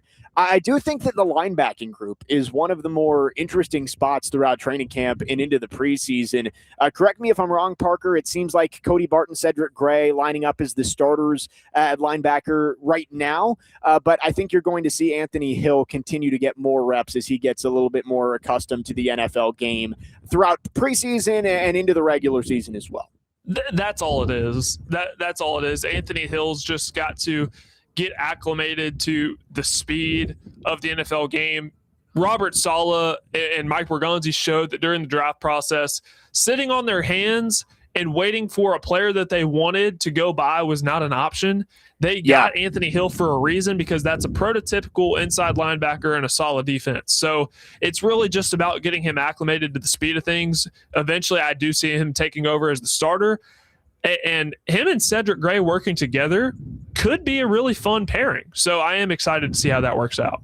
Yeah, I think long-term you really get excited about Hill and Gray as a tandem, because this is, you'll call it a 4-3 defense. It's probably going to end up being more of a 4-2-5 with how many 3 wide receiver sets you see. Yeah, you'll be in base a decent amount, but odds are you're going to be playing nickel a lot of the time. So it's going to be 2 linebackers out on the field. Hill and Gray. Again, you don't want to rush Anthony Hill in there if he's not ready to be the green dot guy, setting everybody up. But down the road, it does excite you. Gray, who tackles anything that moves, he had just a great year last year as a tackler, even though maybe didn't make the impact plays, the turnovers. That's what Anthony Hill is there to do. Anthony Hill, that is kind of what he was known for at Texas. He's going to get to the quarterback when you blitz him. He's going to scrape after the football, try and get the ball out, and he can make plays in coverage as well. So I do think that has to excite Titans fans, that tandem of Gray and Hill. Even if it's not the starting duo in week 1, down the road, they could be really fun to watch in the middle of this solid defense. What's exciting is I'm seeing the vision, because Anthony Hill is your athletic freak at linebacker. Cedric Gray is not – he's athletic, but he's not the most athletic person in the world, not the most athletic linebacker, but he has a nose for the football. So that they complement each other in that way, kind of like we were talking about with Carnell Tate and Wan'Dale Robinson.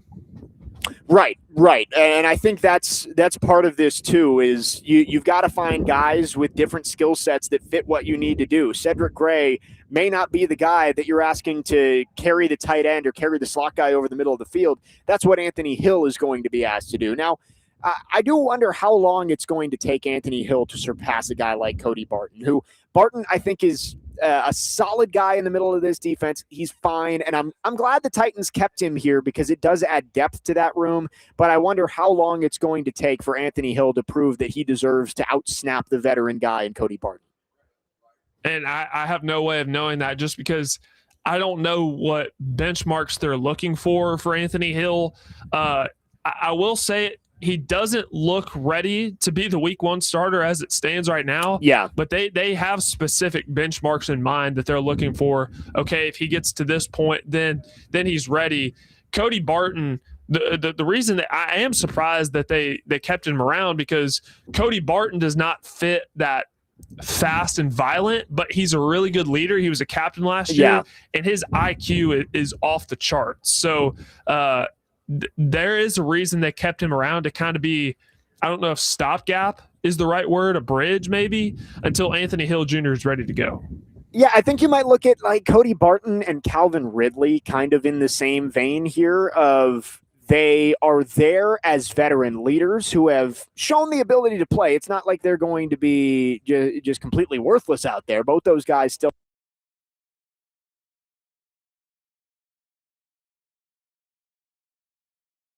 these young guys prove that they deserve to outsnap them, to get those reps instead of them, that they've taken the steps necessary to be a quality starting NFL player. And I think you look at Anthony Hill at linebacker, you look at a guy like Jim Dike or Alec Iamaner at wide receiver.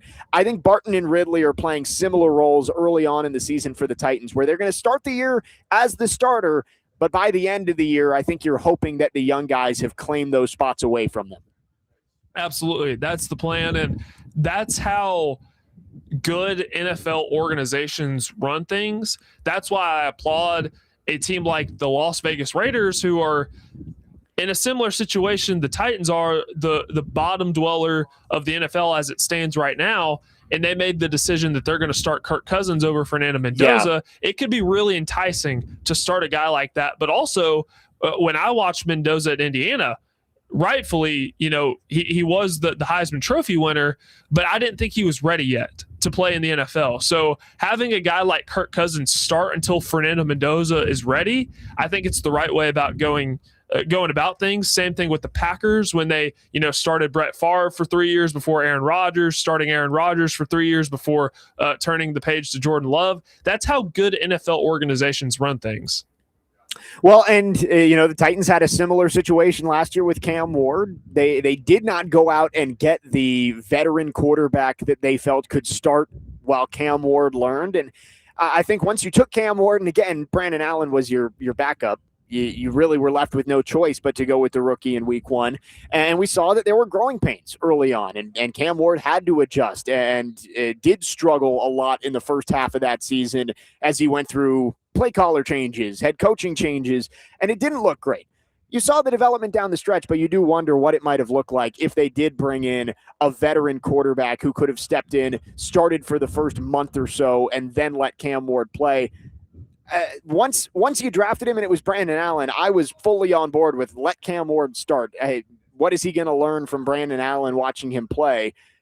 But I do see what you're saying of when you have a guy like Kirk Cousins who's been doing it at the NFL level, has done it at a high level at times, give him the opportunities, and Fernando Mendoza can learn behind him on the bench. You have to have the right guy too. If it would have been Mason Rudolph, if they would have brought him back to be the backup quarterback, I still would have been in favor of Cam Ward starting. But if they did have a Kirk Cousins type, somebody that has a lot of experience as a starter in the NFL, I'd be totally on board for sitting Cam Ward until he's ready. But when you had a guy like Brandon Allen, or even if you had a Mason Rudolph, I would go as far to say even a Mitch Trubisky. If Mitch Trubisky would have been the backup last year, I still don't think you could start a guy like that over Cam. Yeah, I don't know. And it's different, right? Because Cam Ward had been a starter for so long in the NFL. Mendoza had played at Cal, and he played a decent amount in college, but not nearly as much as Cam Ward had. So I do think that they were different situations. But you're right. Like, I'm trying to think of who was available. I know Jameis Winston is the guy that I bring up that I would have loved to have in here. I think Tyrod Taylor was available too. If you had one of those guys, sure, I think it would have made a lot more sense to have Cam Ward sit behind them and learn from them. But again, we saw what Brandon Allen was in Week 17 in Jacksonville, and it was not good, not even in the slightest. So, I think for the Titans this year, they're taking the patient approach with some of their young players, especially Anthony Hill at linebacker. But I am interested to see in how he develops throughout training camp and maybe tries to carve out a role for himself heading into the season. 615-737-1025 is our phone number. We'd love to hear from you. Our phone line's driven by WilsonCountyHyundai.com. We will wrap up hour number 2 coming up next. I feel like nationally, there's been a little bit of buzz about the Titans lately, and we'll get into that coming up next. Again, the Titans out on the practice field today. We are live above Vanderbilt Health Football Center for day 2 of Titans training camp. We will give you updates when we can. Jake Lyman, Parker Kelley, next man up, 102.5 The Game.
Last year was bad for the Tennessee Titans, but they've brought some adults in the room who know how to get things done, namely Brian Daboll to be the offensive coordinator for Cam Ward. I absolutely love this pairing, and I expect big things from Cam Ward. I was really high on him coming out of college, not only because he had three stops, I believe, in his college career and was able to succeed in all of them. I love his mentality and his work ethic. Rob Saleh has come in as the head coach there. He's shoring up the defensive side of the ball. They've made some really interesting additions on the defensive side of the ball. I expect the Tennessee Titans to be a team that could be playing for a playoff spot.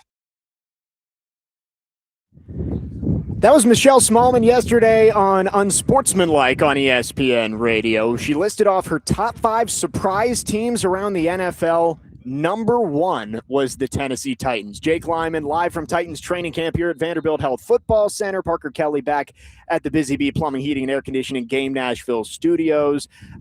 That kind of led me to just the conversation here of, I think nationally, people are more excited about the Titans than people are locally here. Does that sound right to you, Parker? Because I don't know. You don't get a ton of national attention for the Titans, whether it's on like SportsCenter or NFL Live. It's not like they're dedicating a segment to the Titans every single day.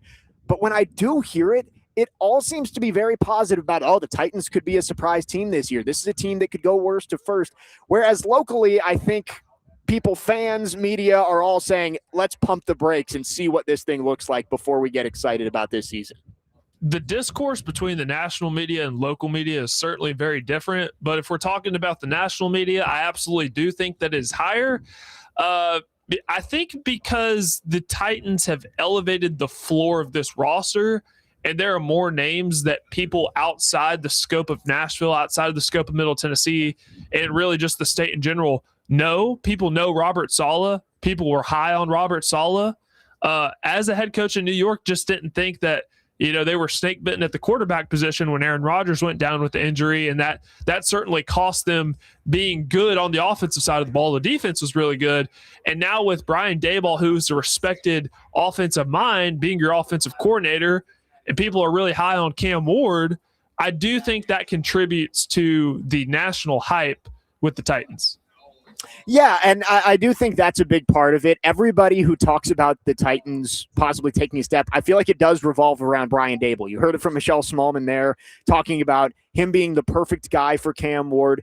I heard Mike Golick Jr. was on with Nick and Big Joe yesterday, and he was talking about how Cam Ward is a reason for excitement. This is a guy with a ton of tools, and Brian Daboll can be the guy to bring it at him. So I think you're right. I think that gets you more in the national spotlight when you have recognizable names on your coaching staff. Robert Saleh has been a head coach at the NFL level.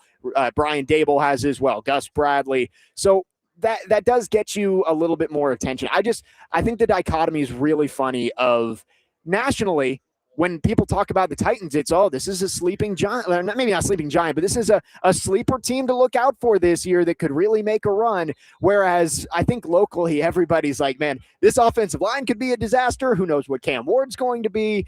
I think it may just be one of those things where the national people, they're judging the book by the cover. They're just looking at the surface level. Cam Ward, year 2, a lot of quarterbacks take jumps year 2. You've upgraded the coaching staff. You've brought in some more talent on both sides of the ball.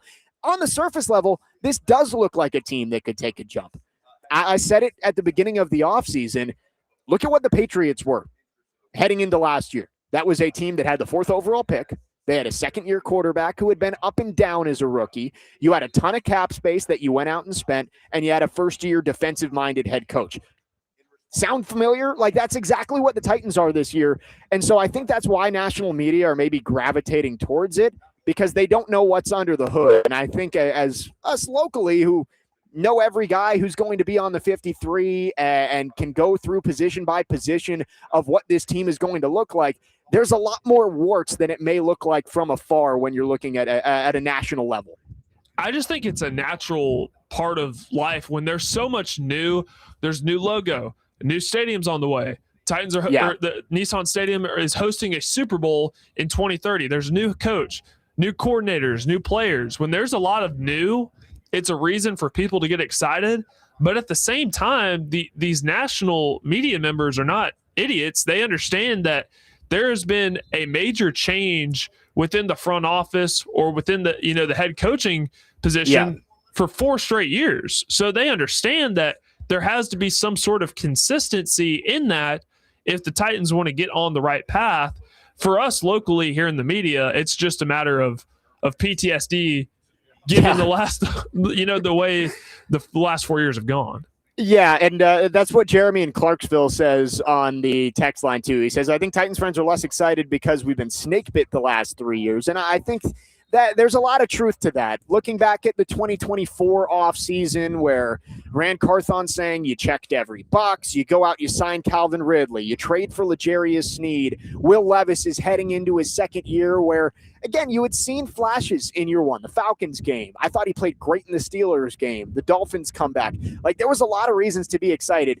And then the team was just horrible the entire year and went 3-14.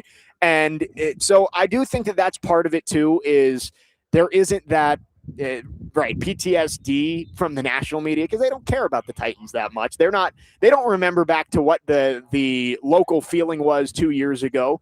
Here we do. And I think there is a little bit of, I'm not going to believe it until I see it with the Titans, even though, yes, when you just look at surface level for this Titans team, there are a lot of things to be excited about. And there are a lot of things that should be better. But I think we've kind of been trained to look at what the red flags could be heading into the season more than looking at the silver lining and seeing, oh, man, this team could take a jump and be a playoff team this year. I think a lot of people are kind of biding their time before making any positive projections like that. They're more concerned with Jerry Jones, what he's going to say at the podium for the Dallas Cowboys. So, no, I mean, all due respect, they do understand that there's just been a lot of turnover, a lot of turmoil within this organization. For us to have a closer beat to the organization, it's just cautiously optimistic might be the right word. Yeah, and I think that's kind of where I am too. Is this team should be better. It'd be an outright disaster if this team is worse than it was last year. But you also have to realize that not all rebuilds are what you saw from the Patriots last year or the Commanders 2 years ago where they're in the NFC Championship game. The Texans, the year they got C.J. Stroud, I thought that team was going to be horrible heading into that 2023 season. You get the quarterback right, a lot of things become easier. And so I think there's a little bit of hesitation around Cam Ward from last year. You saw some of the flaws that had people wondering whether he was worth the number 1 overall pick. Some of the accuracy issues, the ball security issues. You saw that last year. And I think that it does make you a little hesitant to say that he's going to take this massive leap in year 2, but it does happen. And so that's the expectation, I think, from a lot of national people is that Cam Ward is going to take this massive jump. That's the way that this team can turn things around. I mean, Drake May's rookie season, Caleb Williams' rookie season, they weren't all that unsimilar to what Cam Ward did last year. Issues with turnovers. Caleb Williams was inaccurate down the field with the football. You saw when they got the right guy in there to develop them. Josh McDaniels up in New England, Ben Johnson in Chicago, that things started to turn around. I think that's why you're seeing all of this optimism around nationally is, all right, Cam Ward has his guy now in Brian Daboll, and they've upgraded the receivers. Again, to me, it all just comes back to what is this offensive line going to look like? Are they going to be able to keep Cam Ward upright this season? I would just like to point something out, too, that I honestly don't think we've talked about at all. When Brian Callahan first got hired as the head coach here, and he was talking about how he's worked with Peyton Manning, he's worked with Matthew Stafford, he's worked with Derek Carr, and even Joe Burrow. For the most part, those guys were pretty developed at that point in time. And also, too, Brian Callahan wasn't necessarily the one that was molding them because he was more so an assistant rather than a coordinator or directly being their quarterback coach. With Brian Daboll, there's proof of concept because he molded Josh Allen into what he is now. And a lot of the same things that Josh Allen struggled with is what Cam Ward has struggled with as well.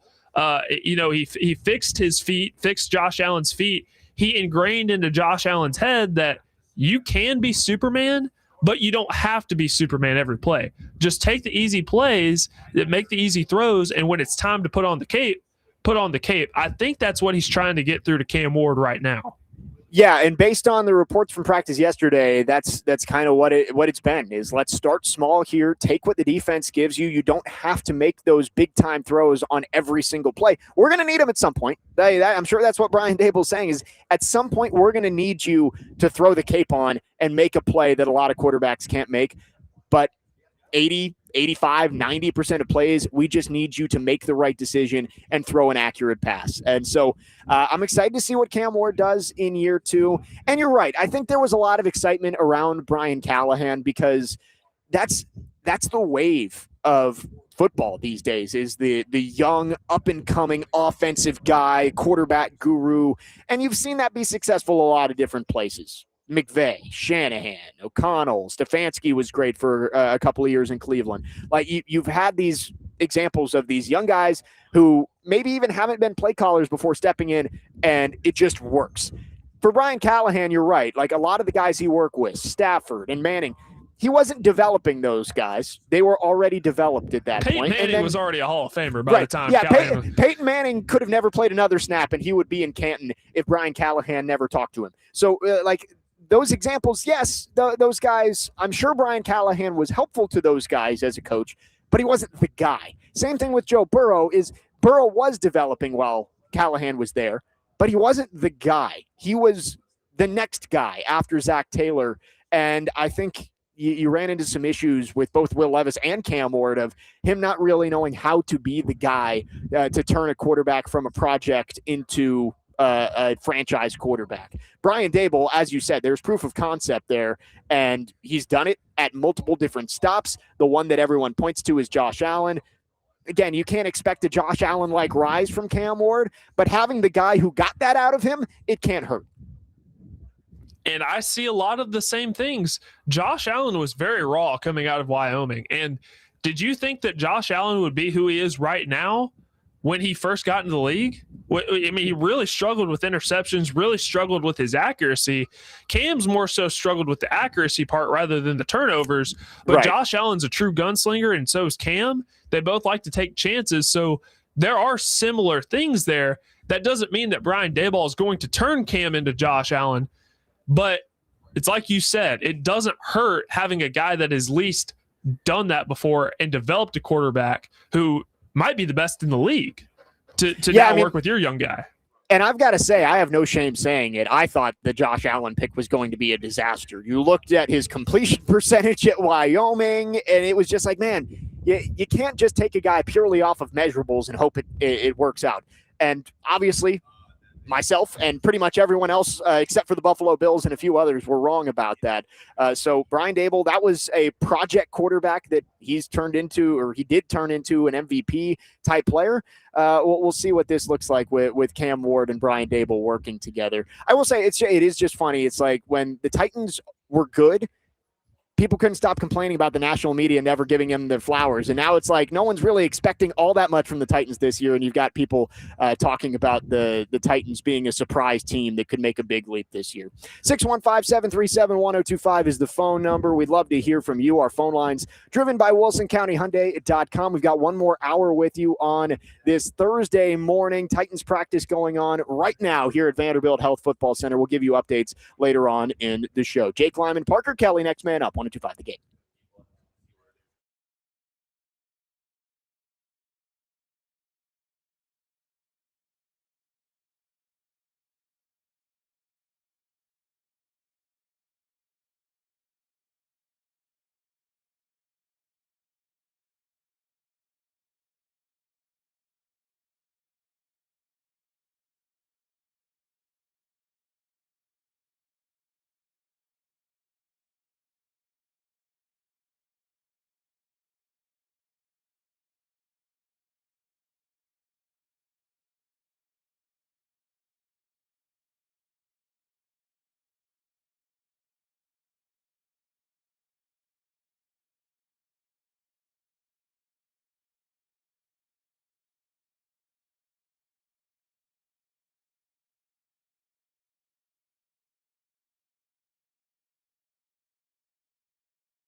Final hour on this Thursday. Next Man Up 102.5. The Game. Jake Lyman, Parker Kelley with you. I am live at Vanderbilt Health Football Center. Titans training camp day 2 underway. We'll give you some updates later on after practice wraps up about what the Titans have looked like here on the second day of practice. Again, still in the acclimation period. They're ramping up. Pads will come on Monday, but we'll get a look at what this team is starting to look like after day 1 yesterday. I did want to look around the NFL here quickly because there's been some interesting storylines around training camps. I want to start in Atlanta, Parker. What is going on with the quarterback situation there at the Falcons? I mean, I understand Michael Penix coming back from a knee injury. He's not going to be out there. He's not going to be a full go yet. Tua, it seems like there was some tightness of some sort. But right now, their quarterback room is Jack Strand, an undrafted free agent, and they called Cooper Rush off his couch on Tuesday to come out and be a camp body for them. I mean, Kevin Stefanski, this is back-to-back years where he's had the most interesting quarterback room in the league. Last year was going through the debate of, do you play Dylan Gabriel? Do you play Shedeur Sanders? You got Joe Flacco in there. You had Kenny Pickett. This year, they've got nobody available to them. I think this is hilarious. No, it is. I saw that headline yesterday, and I saw that their ESPN reporter, Mark Raimondi, put it out too. I don't know, man. Cooper Rush was good when he played for the Cowboys, but not everybody can be Joe Flacco and come off the bench, or come off the couch, rather, and be as good as he was. So that's really interesting. But, man, that sucks for Stefanski. It really does. Yeah, I mean, I think it's just funny that last year it was like they've got too many quarterbacks. How are they even going? They can't keep 4 quarterbacks. You drafted 2. You've got Flacco, who's probably your starter, and you traded for Kenny Pickett, or maybe they just signed Kenny Pickett at that point. He's been around to a lot of different places, but you couldn't keep all of them. And now it's like they're just trying to scrape as many people together to try and take snaps until Penix and Tua can get healthy. Do you trust either of those guys, Parker, as they head into this year? I don't. First off, I don't trust either of them to stay healthy, and I just don't know if either of them are going to be starting-level NFL quarterbacks as they head into this season. Penix heading into year 3. Tua gets dropped off after 6 years in Miami. I just don't know if I trust either of them, and I think the Falcons might be one of those teams looking to draft a quarterback next year. Health is certainly the biggest concern with both of them. But at least for Tua, he's been around a lot longer than Michael Penix has. I do not believe in Tua. I believe he is – I don't want to come across as too harsh here, but he's kind of a one-trick pony. In Miami, it was very much rhythmic-based, get the ball out in less than 2 seconds, hit the easy throws, lots of completions. There was one year he led the league in passing, did he not?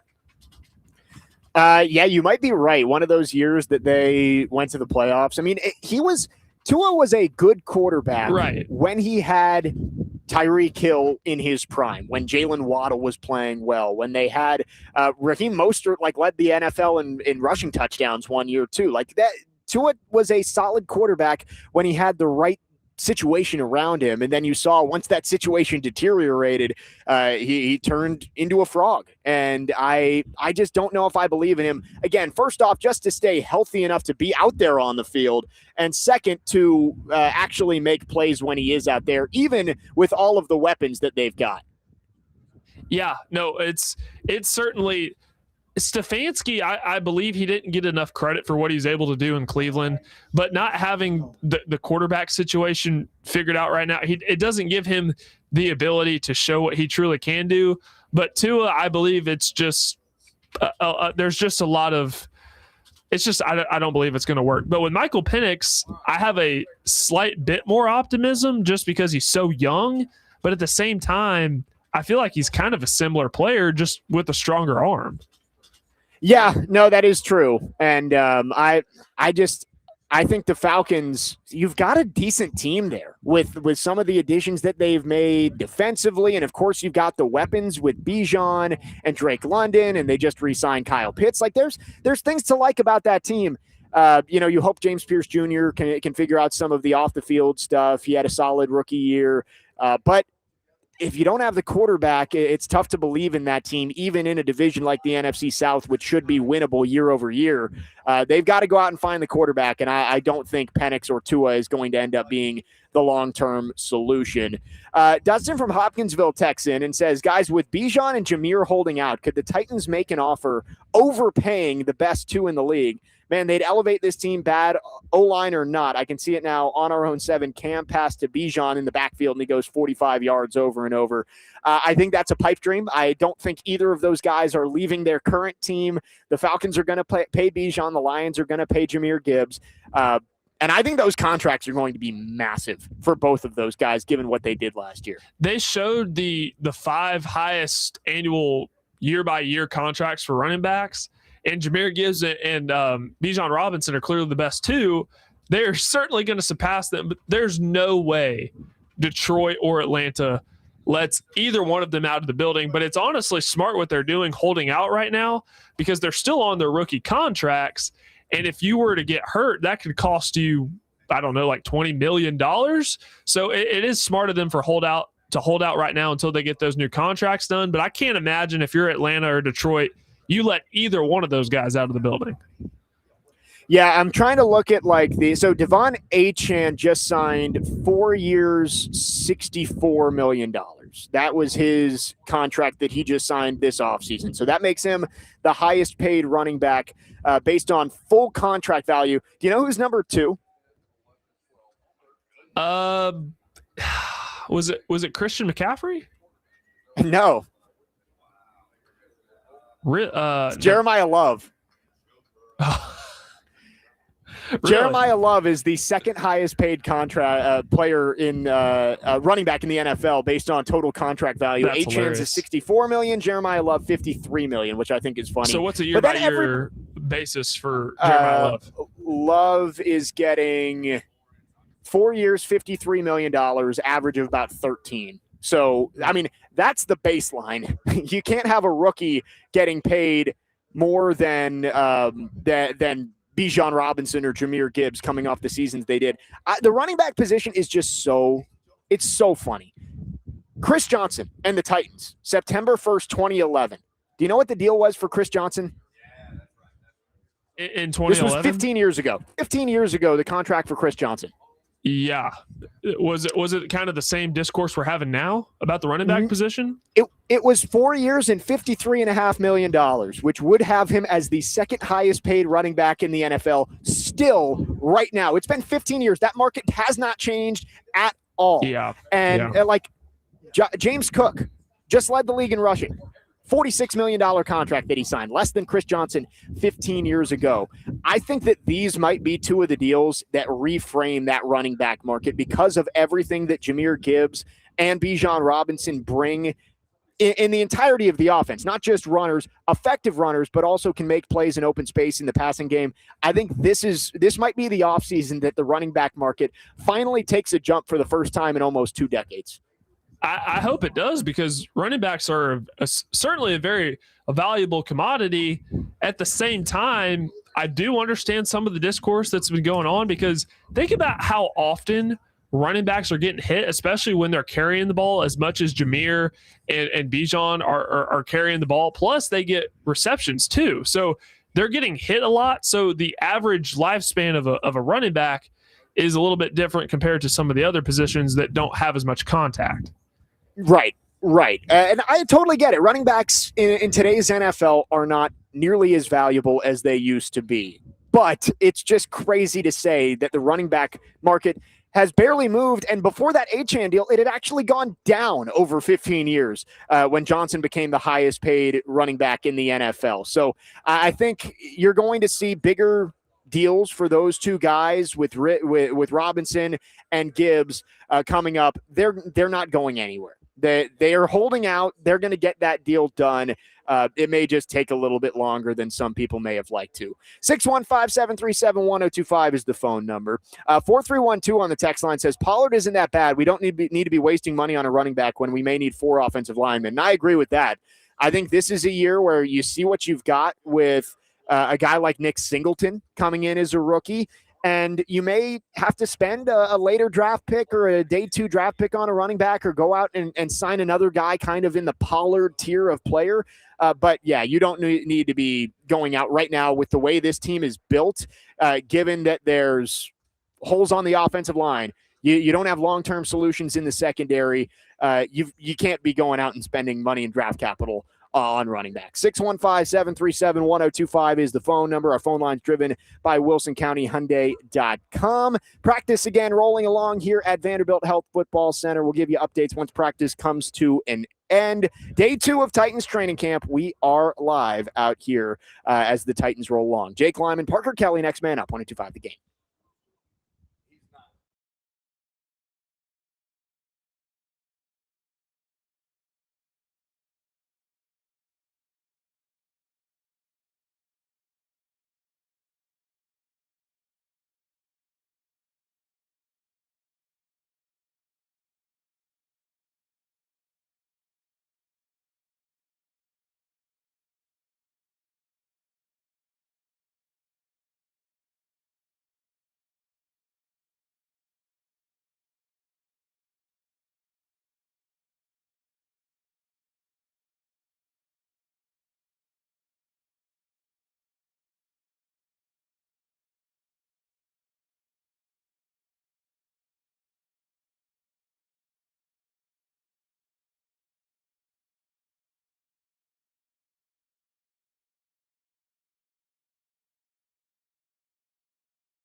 Next man up, 102.5 The Game. Jake Lyman, Parker Kelley with you. Titans training camp day 2 rolling along. should be over. Yesterday ended around 11:45, so we'll let you know what's been going on whenever practice wraps up here. I am live at Vanderbilt Health Football Center. Parker Kelley back at our Busy Bee Plumbing, Heating, and Air Conditioning Game Nashville studios, home of the $99 yearly Beehive membership, where the buzz is always about great service. We were having the discussion about the holdouts, Bijan Robinson with Atlanta, Jahmyr Gibbs in Detroit. Peter Skoronski is out there, and he's still waiting on an extension. Mike Borgonzi said he was hopeful they'd get something done. Parker, you were there on Tuesday. Said he was hopeful. I think you could kind of tell by the tone of his voice that maybe there was nothing particularly close with Peter Skoronski, but that is the big one here that we're looking for that could come down anytime now. I do have confidence this deal will get done. I don't have any concerns about that. It'll get done. I expect it to get done soon. Certainly, I do think it'll get done before the season. I'll go as far to say that. Not sure if it'll be within this week or next week, but I have a feeling it'll get done before the season starts. Well, you do see bunch of extensions have come down in the last couple of days. Jalen Carter with the Eagles, Brian O'Neill with the Vikings, Denzel Ward with the Browns. So you've seen these deals start to come down, and Skoronski, I think, would be in that same conversation of you'd like to get that done. They've already picked up his fifth-year option, so it's not like he's an impending, free agent after this year. But I think you finally got a guy who's worthy of bringing back for a second deal. He's the one piece of your offensive line that you feel confident about. I don't think this is going to be an issue for the Titans to pay him and get it done. I do just wonder, how deep into training camp do you go? We talked about it with Corey yesterday of sometimes these guys, when they get into the season, they want to shut down that negotiation. They don't want that hanging over their head while they're trying to play football games. Baker Mayfield just said that they cut off negotiations and he's going to play out the final year of his contract. I saw some new information, quick tangent, that I guess the Bucs offered him a 2-year deal. He wanted more of a long-term commitment, so they've shut down negotiations there. I do just wonder, with Skoronski, it's like, when does this have to get done by as he moves towards the season? When do the Titans need to get this done to feel confident that they can get an extension done before the season starts? Real quickly on the Baker Mayfield front, we saw in the Netflix documentary, Quarterback, that when you doubt Baker Mayfield or you talk a little trash to him, what happens? Yeah, no, you're right. So I think Baker's going to have a great year this year. But for Skoronski, what has plagued the Titans? A lot of things, but one of the things that has plagued the Titans is not drafting well. Well, you finally got a really good pick in Peter Skoronski. Now bring him back. So the Titans know that they're going to do it. They're going to get this deal done. Yeah, I mean, Corey and I went through the draft classes yesterday you went 3 straight draft classes without getting any players signed to a second contract. And Skoronski's going to be the only one from the 2023 class. And then the 2024 class, it'll be Latham, hopefully. You still feel okay about him as he heads into year 3. And then I'm blanking on the other that we talked about. But it was at most 3 guys over a 6 draft span or 5 draft span that you would bring back on a second deal. They're going to get the Skoronski deal done. Parker, you weren't in yesterday when we talked about this. We had a texter saying the Titans should trade Skoronski. I'm like, man, you've got 4 question marks on your offensive line, and you're like, yeah, let's make it 5 for absolutely no reason. Let's go into the season with unknowns across the entire offensive line. Let's do it. Right. We got one guy we feel good about in front of Cam Ward. Let's ship him out. So Skoronski, they're going to get it done, and I do think that it's going to be more money than a lot of people might think. I think you're going to see him upwards of 25. Right now, the guard market is set at 24 and a half, I want to say, with one of the Smiths, Tyler or Trey, I believe, got 24 and a half. Linderbaum got 27 at center.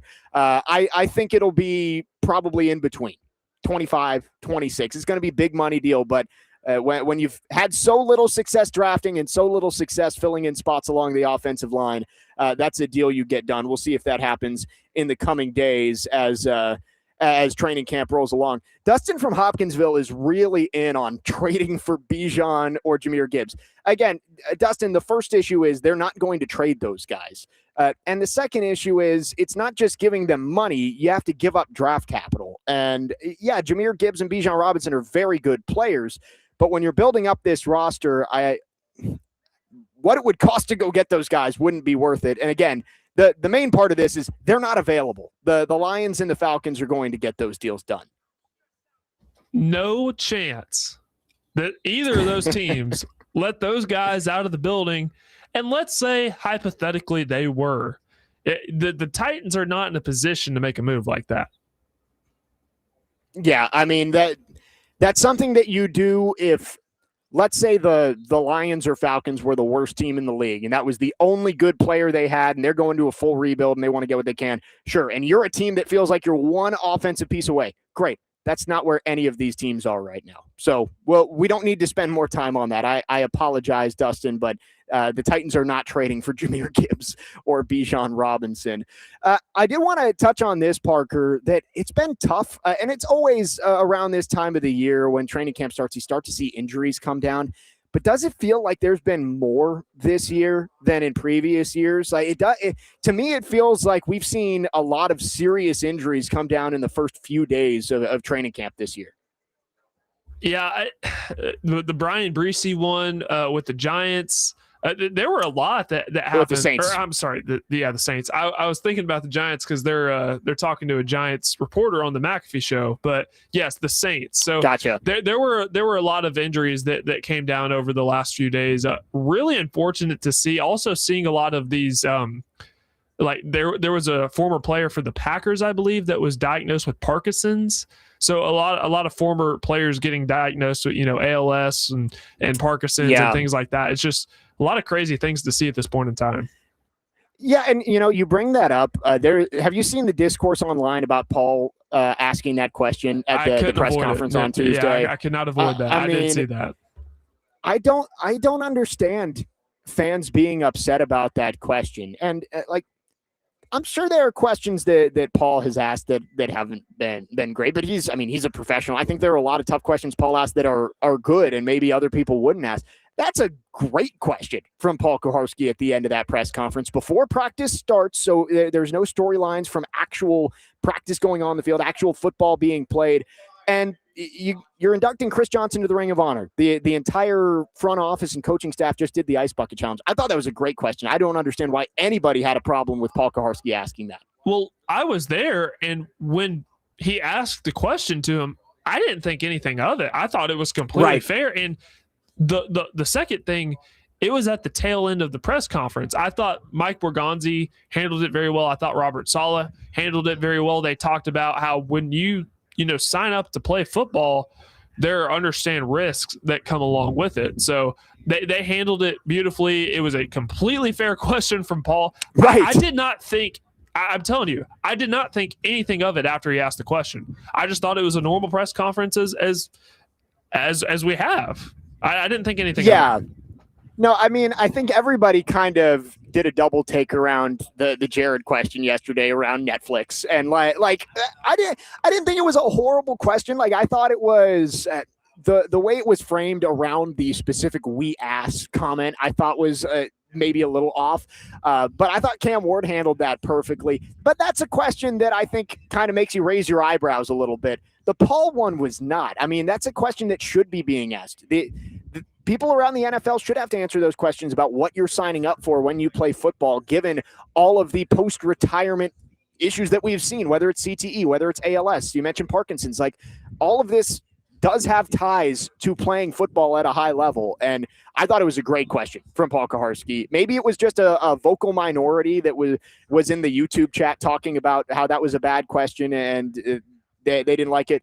But I had zero problem with it. In fact, I thought it was a great question. Within this Titans fan base, there are some very vocal minorities, and when you get on their bad side, they make it known. But yeah, it's more so of a, it just happens. Paul didn't do anything wrong. Completely fair question.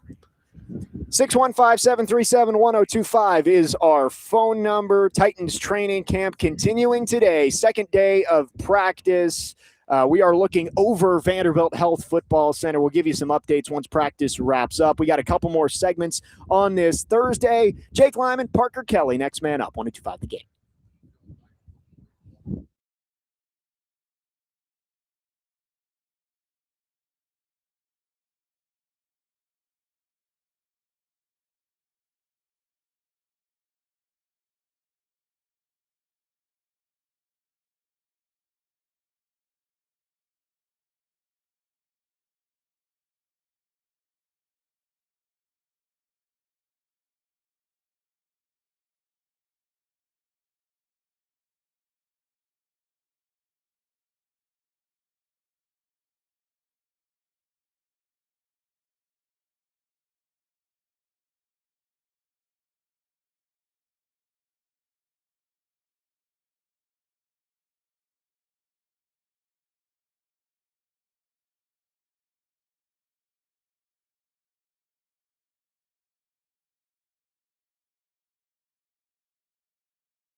Next man up, 102.5 The Game. Jake Lyman, Parker Kelley with you. 30 more minutes left in the show.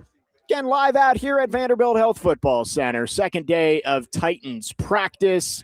I believe they're getting close to the end here. And we will give you updates once they wrap up. Again, TD joined us earlier in the show. Couldn't do a full TD Thursday, but Tehran always presented by Bart Durham Injury Law. Quickly, Parker, the top 10 position ratings in Madden are out this morning. I'm looking through it. I think you can guess defensively who the only Titan in there is. I'm stumped here. Is it Big Jeff? It is Big Jeff. Big Jeff is a 95 overall. He is the number 2 defensive tackle. But it is funny. He's who's number 1? Derek Brown of the Panthers. Really? And guess who's not listed on there at all? Maybe he's an edge rusher. He's not listed on there either. the guy who the NFL said was the number one defensive tackle isn't listed in the top 10 at all in Leonard Williams. So Jeffrey Simmons is number 2, tied with Cameron Hayward. Is Cameron Hayward still top 3 defensive tackle in the league? No, but I'm going to go no. He's still good, but not what he was. The Madden ratings always make me laugh a little bit. Like this one, I can kind of get it.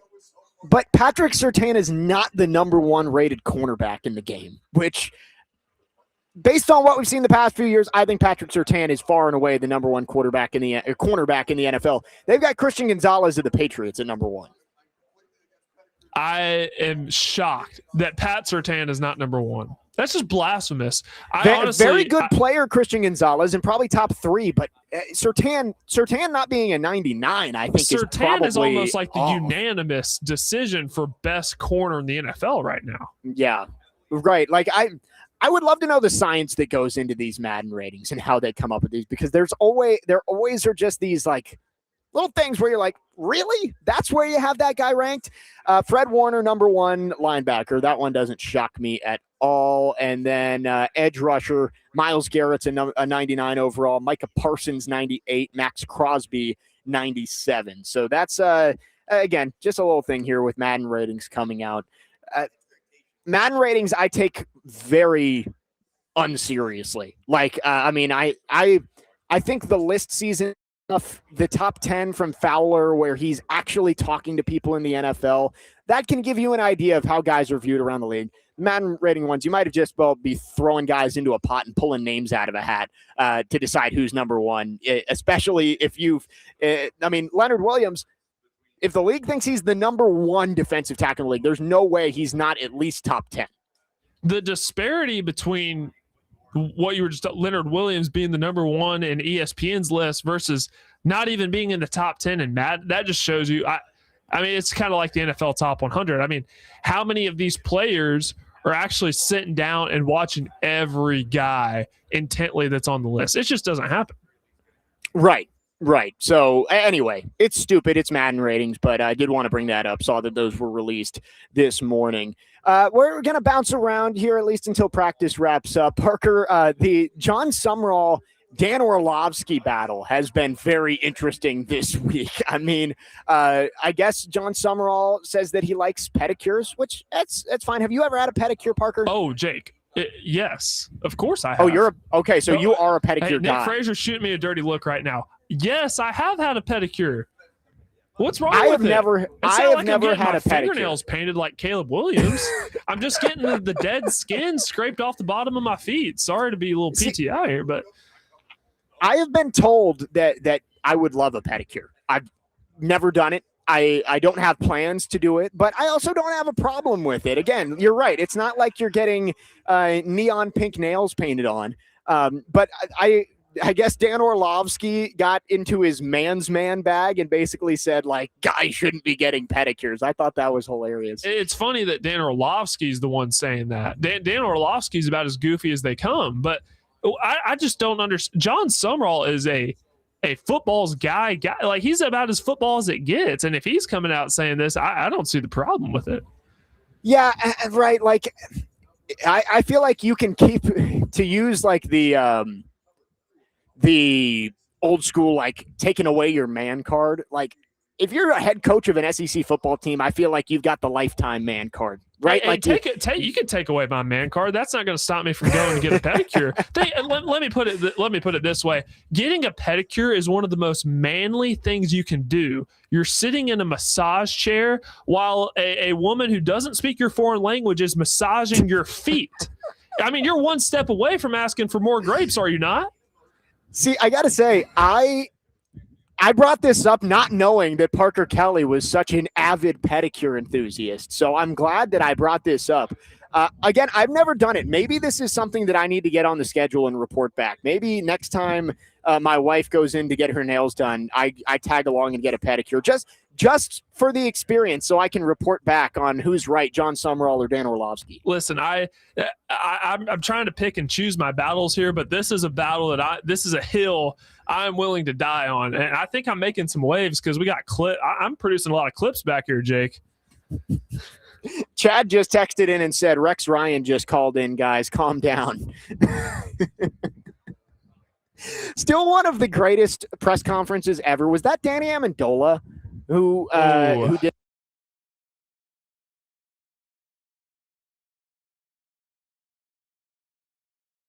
And he just kept making foot references in his press conference of, we just want to put our best foot forward and take it one step at a time and, make sure we get the shoe on the right foot, all that kind of stuff. Like he was just making those references the entire week during his media availabilities. Dude, I love it. I did see that. So Lane Kiffin has always been the Twitter troll of the SEC. But since he's taken a little bit of a hiatus here, John Sumrall may be fit for that position. See, I got to say, I like John Sumrall so far.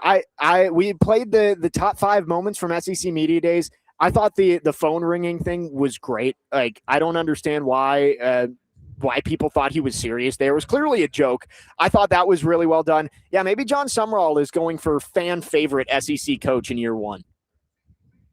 He is, and I mentioned this on the show on Monday. The amount of people who don't know John Sumrall, who weren't at SEC Media Days, the amount of people who were willing to arrest him for what he said to that reporter whose phone went off.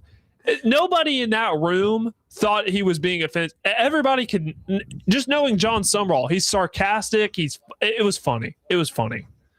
That was right. It's like people just take things too seriously. And I loved did Sumrall did he post the picture on Twitter of like Dan Orlovsky with a high heel shoe in his face? Oh yeah. No, it was great. Something like that. And Dan has to wear the Michigan earring on every show that he's a part of up until football season because he lost the bet with Taylor Lewan when UConn and Michigan played in the national championship this year. So I mean, if you want more content, John Sumrall, there you go. We've got a lot of texts coming in about pedicures here. Like we've got some people who, honestly, most people are on your side, Parker, of there's nothing wrong with a pedicure. In fact, it's something that everybody should do. 5633 does say nothing against getting a pedicure. I just can't stand feet or people touching mine. Gives me the ick. Completely a me problem. I'm not a big like people touching my feet. Like I've heard people like foot rubs and stuff like that. That's not really my thing. Maybe in a different setting it would be better. Chad says Parker is spitting. Tell him, big dog. See, Jeremy I'm on the side of logic here, and I'm willing to bring anybody at this station that doesn't know what I'm talking about. You can accompany me the next time I go get a pedicure. Okay, maybe that's it. Do we need a 1025 the game excursion to go get pedicures? Not a spa day, because when you get to the spa, that does cross the feminine side, but just a pedicure. Just a pedicure. Yeah. Your opinion will change, I promise. I think maybe this is something that we need to get on the calendar. This could be sponsored. Like 1025 the game goes to get pedicure, sponsored by possibly you. 6806 says, if you're a person that's on their feet for a living, you need to take care of your feet, and a pedicure is a great way to do it. I have them every now and then and stop getting ingrown toenails. So there you go. Health benefits as well. Hey, I've been doing a lot of standing at Titans training camp, so I need to take care of the dogs. That's true. Maybe we need a joint Titans media 1025 the game excursion post one of these practices to go over there. I did not think that this was going to take off like this, the Orlovsky Sumrall beef on Twitter, but great stuff on the text line. Appreciate everybody chiming in. 615-737-1025 is the phone number. Our phone line's driven by WilsonCountyHyundai.com. We've got one more segment on the show. Titans starting to wrap up practice out here at Vanderbilt Health Football Center. We'll see if we can give you some updates before the show wraps up. Jake Lyman, Parker Kelley, next man up, 1025 the game.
Next man up, 102.5, the game final segment on this Thursday, live from Titans training camp here at Vanderbilt Health Football Center.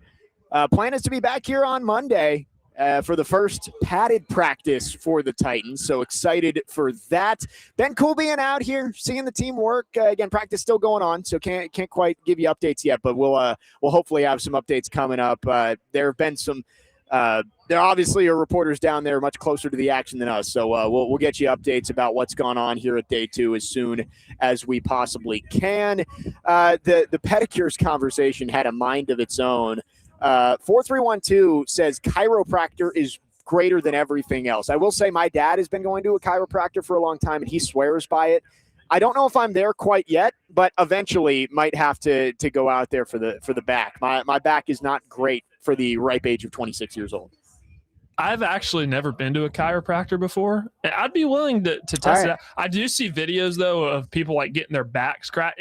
It kind of makes me like cringe a little bit, but I'd be willing to try. Like too, once they get up like the spinal cord, like into the neck area, that's when I start to get a little uneasy. Right. Yeah, that kind of weirds me out too. Like we had the person who said they didn't like their feet. Like my back cracking and like moving your neck around like that kind of scares me a little bit. But we try new things here. Maybe Parker and me and the rest of our next man up crew need to go experience some of these things. I know you're already on the pedicure train, Parker, but we're starting we might a have to join you revolution here at this station. We are. Dr. Crane doesn't seem to be on board with it. We'll have to talk with him tomorrow. He'll be on with us. It'll be me, Nick Frazier, Connor Newt tomorrow from 9 to noon. I did want to touch on a couple other Titans topics here before we wrap up today. Again, we are live at Vanderbilt Health Football Center. The big competitions are, of course, on the offensive line. And I did think it was interesting. We talked about this early in the show, too, that Robert Saleh said Cordell Volson was going to get the first go at right guard, and then Jackson Slater was out there first at right guard. That center, I think, might be more cut and dry. I think it's Austin Schlottman, at least as it stands right now. I think he's going to be the guy. But Slater and Volson might actually be 50-50 as we start up training camp here. They were rotating yesterday, and I was there when Saleh confirmed that it was going to be Schlottman and Volson who get the first crack at it, and they're going to have every opportunity to do so.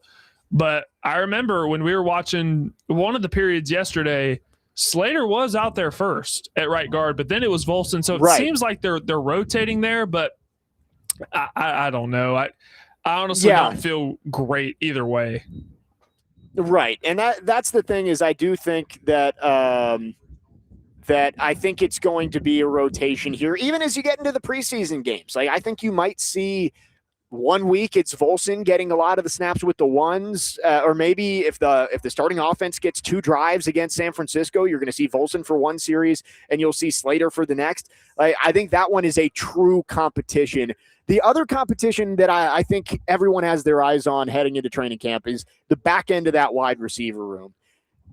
There's competitions in other spots to make the 53, but not quite as, I guess, there's just so many bodies for basically one spot in that wide receiver room. You've got KJ Osborne, you've got Bryce Oliver, you've got Xavier Restrepo, you've got some of these guys like Hank Beatty, who's a UDFA this year. So you've got options in that room. Mason Kinsey, of course, is always around. So I am intrigued to see what those guys look like as we head through camp, because 5 of the 6 spots are already spoken for before you even put the ball down for the first time over here. I believe the Titans are taking 6 receivers. I believe we already know who the 6 are.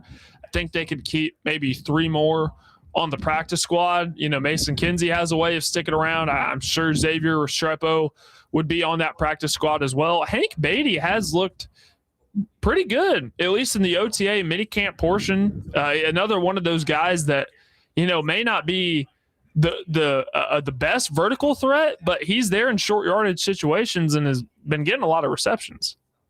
Yeah, and I do think that that Mason Kinsey's time may be up, and we've said that before. So he's a cockroach. He's going to stick around. He's always on the practice squad. But I do wonder with some younger options like Beatty, you've got Xavier Restrepo, who would be a practice squad option. maybe Kinsey's time here is over, but you just never know. He's survived multiple coaching staffs. He's survived multiple front offices. So we'll have to see if the Kinsey era continues on the practice squad. And if he's on the practice squad, he always finds his way onto the active roster at least once during the season, right?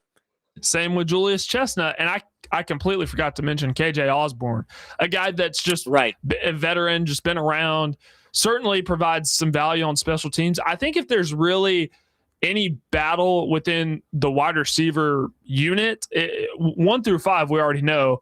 Bryce Oliver, we think, is going to be that 6, but the person that would give him the most competition is probably KJ Osborne. Yeah, I'll keep going back to what Robert Saleh said back on Tuesday, or maybe it was yesterday, asked about what's it going to come down to when you get to the back end of the roster, and basically said you need to be living in Bones Fossil's office. And when you hear about guys need to be good special teamers, that screams Bryce Oliver is going to make this team. Couldn't stay healthy last year, but I think you should be excited to have a guy like that who is a proven special teamer, but also can make plays in the offense if he needs to. Overall, I think everybody's liked what they've seen of Bryce Oliver when he's had chances in the preseason, when he's gotten into games. But the big thing is just staying healthy consistently, which he has not been able to do over the past couple seasons. And certainly has the physical tools to be a valuable contributor on special teams. I mean, body-wise, him and Alec Aomanor probably have some of the best looking physiques in that wide receiver room. So a guy, if you're wide receiver 6, you're not playing a lot on offense, but special teams, that's where you make your money. That's how you stick around in the NFL if you are on the fringe of making a roster. And I see that playing in Bryce Oliver's favor. Yeah, and you look at the special teams units, you've got a lot of options there for Bones Fossil. I'd like to see more during the preseason, of course, from some of the young guys. I keep going back to Jaron Kanik as a guy who I think probably never going to be a productive tight end in the league, like a guy that you're like, oh, that guy's a target for you. But given the smarts that he has, started as a quarterback, then played linebacker, so he's got the physicality, and now he's playing tight end. I just feel like that screams Bones Fossil 7th-round pick to add him to the special teams unit. So you got a guy like that. You've got Bryce Oliver. You've got Chimdike in the return game. You think you upgraded at punter with Tommy Townsend. So I do think as it was last year, I think if there's going to be one spot that you're pretty confident about on this Titans team, it's going to be the special teams unit. Bones Fossil, the way he was able to turn around the Titans special teams unit after Craig Aukerman was very – I'm sorry, who was the guy that came in with Callahan from Cincinnati? Colt Anderson. Colt Anderson, right? After – those just atrocious train wrecks, being able to turn them around in year 1 and finding Chimdike, who you drafted in the 4th round, but is now regarded as one of the best kick returners, punt returners in the league. So him being an all-pro and all that, it's just I'm excited to see the trajectory as Bones Fossil starts to bring in more guys that fit what he wants to do on special teams. Right, 100%. I mean, that was only in year 1. Just adding coaching and a dynamic returner. And no, they did overhaul some of the specialists, bring in Joey Sly, and it was Johnny Hecker last year. But really, just bringing in Bones Fossil, a guy who knew what he was doing in that room, changed everything for the special teams unit. So I do think continuing to add more pieces to that is only going to make that unit better. Titans practice running a little longer today, so likely not going to be able to give you updates right now, but should be wrapping up shortly. And again, keep it tuned right here throughout the day as we will have updates from Titans training camp. Day 2 of practice in this acclimation period. Pads will come on Monday. We'll be back out here at Titans training camp. Quickly before we go, if you did miss it, the big update of the day, J.C. Latham is off the PUP list. He has been activated. He is not going to be a full go, Robert Saleh said. He said that it's going to take a couple of days for him to get acclimated, but he is going to end up being hopefully a full go by Saturday, and that is the first open practice of training camp. The big news is he's going to be out there for padded practices. And Parker, you and I talked about this, that this is going to be, it's huge that J.C. Latham is healthy and should be good to go early on in training camp for his 3rd year. And I like that he gets to, because I saw the same thing on Twitter, that he'll be there for Saturday practice and hopefully be a full participant by that time. And that gives me just a little bit more confidence that he at least gets a practice, not in full pads, a full practice before they put on the pads on Monday. Yes. Yeah. It is good to see that he is going to get that practice to kind of get his feet underneath him. And then we'll be able to get back in there at right tackle, as Austin Deculus has been out there for the most part during these the first day of practice yesterday. That about wraps things up for us today. Again, it's been a blast being out here at training camp today. We'll be out here more often throughout training camp, including next Monday, first padded practice here at Vanderbilt Health Football Center. Tomorrow we're back at 9 a.m. It'll be Connor Newt. It'll be Nick Frazier. We'll react to everything that happened here, day 2 of training camp, and get ready for the weekend as football season continues to grow closer. Make sure to keep it tuned right here. Chase and Big Joe are coming up next. You're listening to 102.5 The Game.